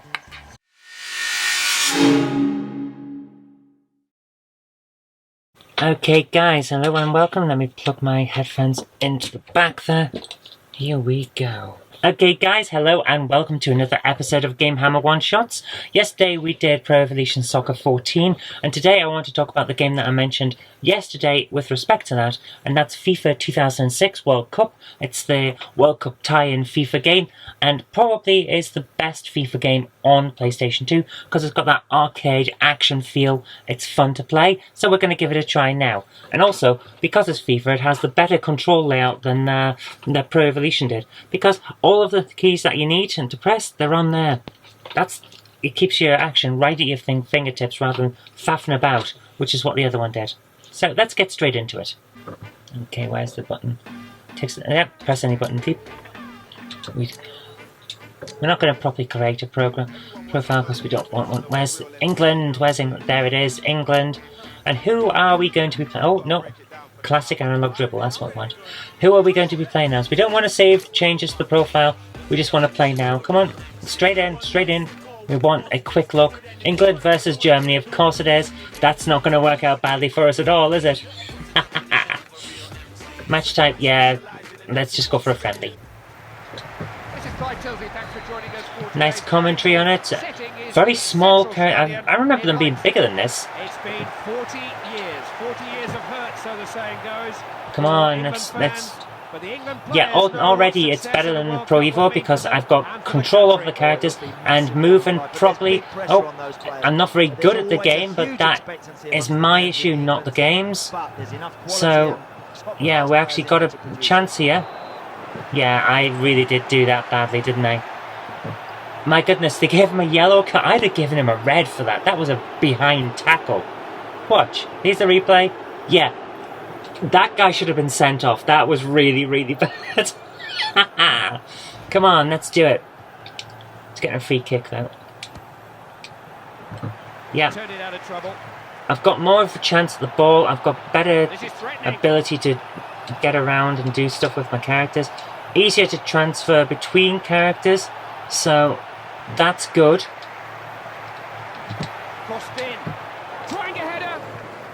Yeah. This is altogether already a better game than Pro Evo 14. Upfield then. Frings. That's the mark of a good defender. Oh! I've got to stop doing those slide tackles to the side and behind on people. Yeah. Not a good challenge. The ref's been very fair. Come on, do the kick. Come on. That boy carries on in the same fashion. He won't make the end of this game. There you are. Better control already. Pass over. Pass through. Yeah. They're still keeping the keys. It's an oddity. There's this thing with it. It's like a buffer. So when you're not doing anything, it doesn't just ignore what keys you press. It waits until you've got control of the ball or a chance to the ball, and then does what you've pressed, which is an oddity. It's like you can store commands for later, which I'm not sure about. You probably get used to it, but it's still a bit odd. Come on, get through, yes. Come on. His marker's determined not For to goodness let him get sake. away. This is far, far better than the later Pro Evo. That's just a poor tackle. Yes, it was a poor tackle. Stop it, Mr. Commentator. The commentators are better than on Pro Evo as well. I don't remember them actually doing much on Pro Evo. It's good anticipation by the goalkeeper. Altogether, it's a better, more fun game. It's got better flow of, better pace, better flow of the ball, better control for your characters. It's not as easy to see who everyone is, but to be honest with you, in the middle of the action, you don't actually need that. It doesn't matter. Where's this guy going? Come on. Play the game, don't run to the side. Yeah, all in all, this is a far better, superior game. And to be honest with you, you can pick it up for about 25p, so you get your money's worth. Even if you're not a massive football fan, I'm not a massive football fan. I play for my school team, but I'm not a massive fan, but I'm definitely getting my money's worth here. This is Gerrard. Out for a throw. So, let's get to half time and we'll stop, because I think we've seen everything we need to see. What on earth? Why did I do that? I ran behind the enemy, for goodness sake.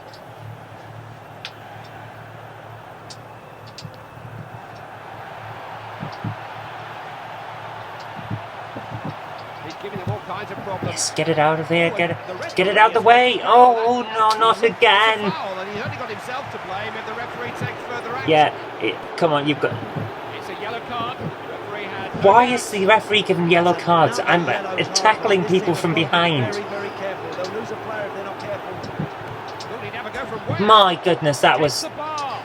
close.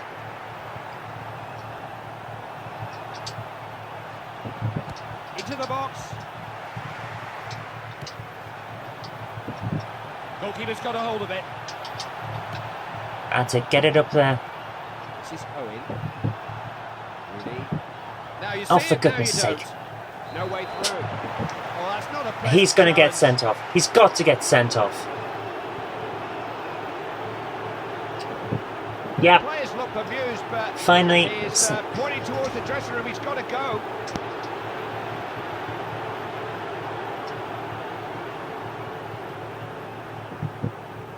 Lam. Good combination. No way past him there. Takes it. Block the shot.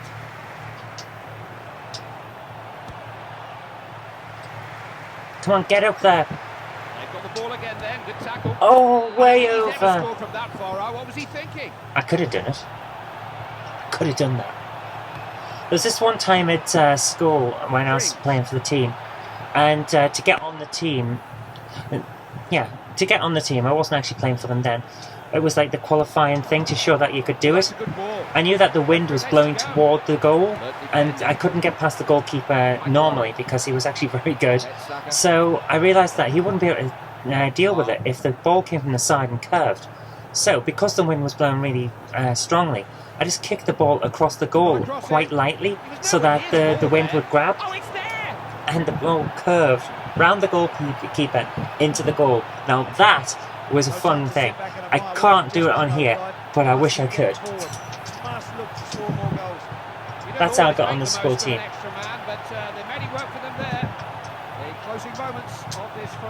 Come on, let's get to the half time and then we'll stop because we've seen everything we need to.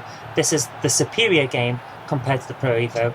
It's got better fluidity, better control. It's just overall better. It's got more atmosphere to it. He's got space for the cross. Sweeping ball. That's it. Get it out there. Come on. Steven Gerrard. Yes. No, there's no one there. No. Ridiculous. Come on.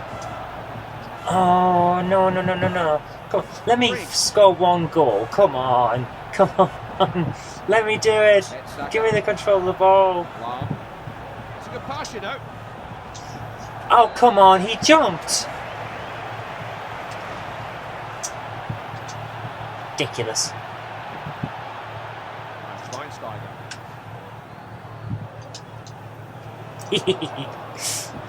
I'm not. It's got to be a free kick. Oh, wait a minute. No, he's playing advantage. So many individual battles being fought out. And at the halfway stage... There we are, half time. We've seen all we need to see. It's the better game. See you next time. If you liked today's video, please consider supporting me on Patreon. And an extra special thanks goes out to Chief89 and Tepic. Thank you.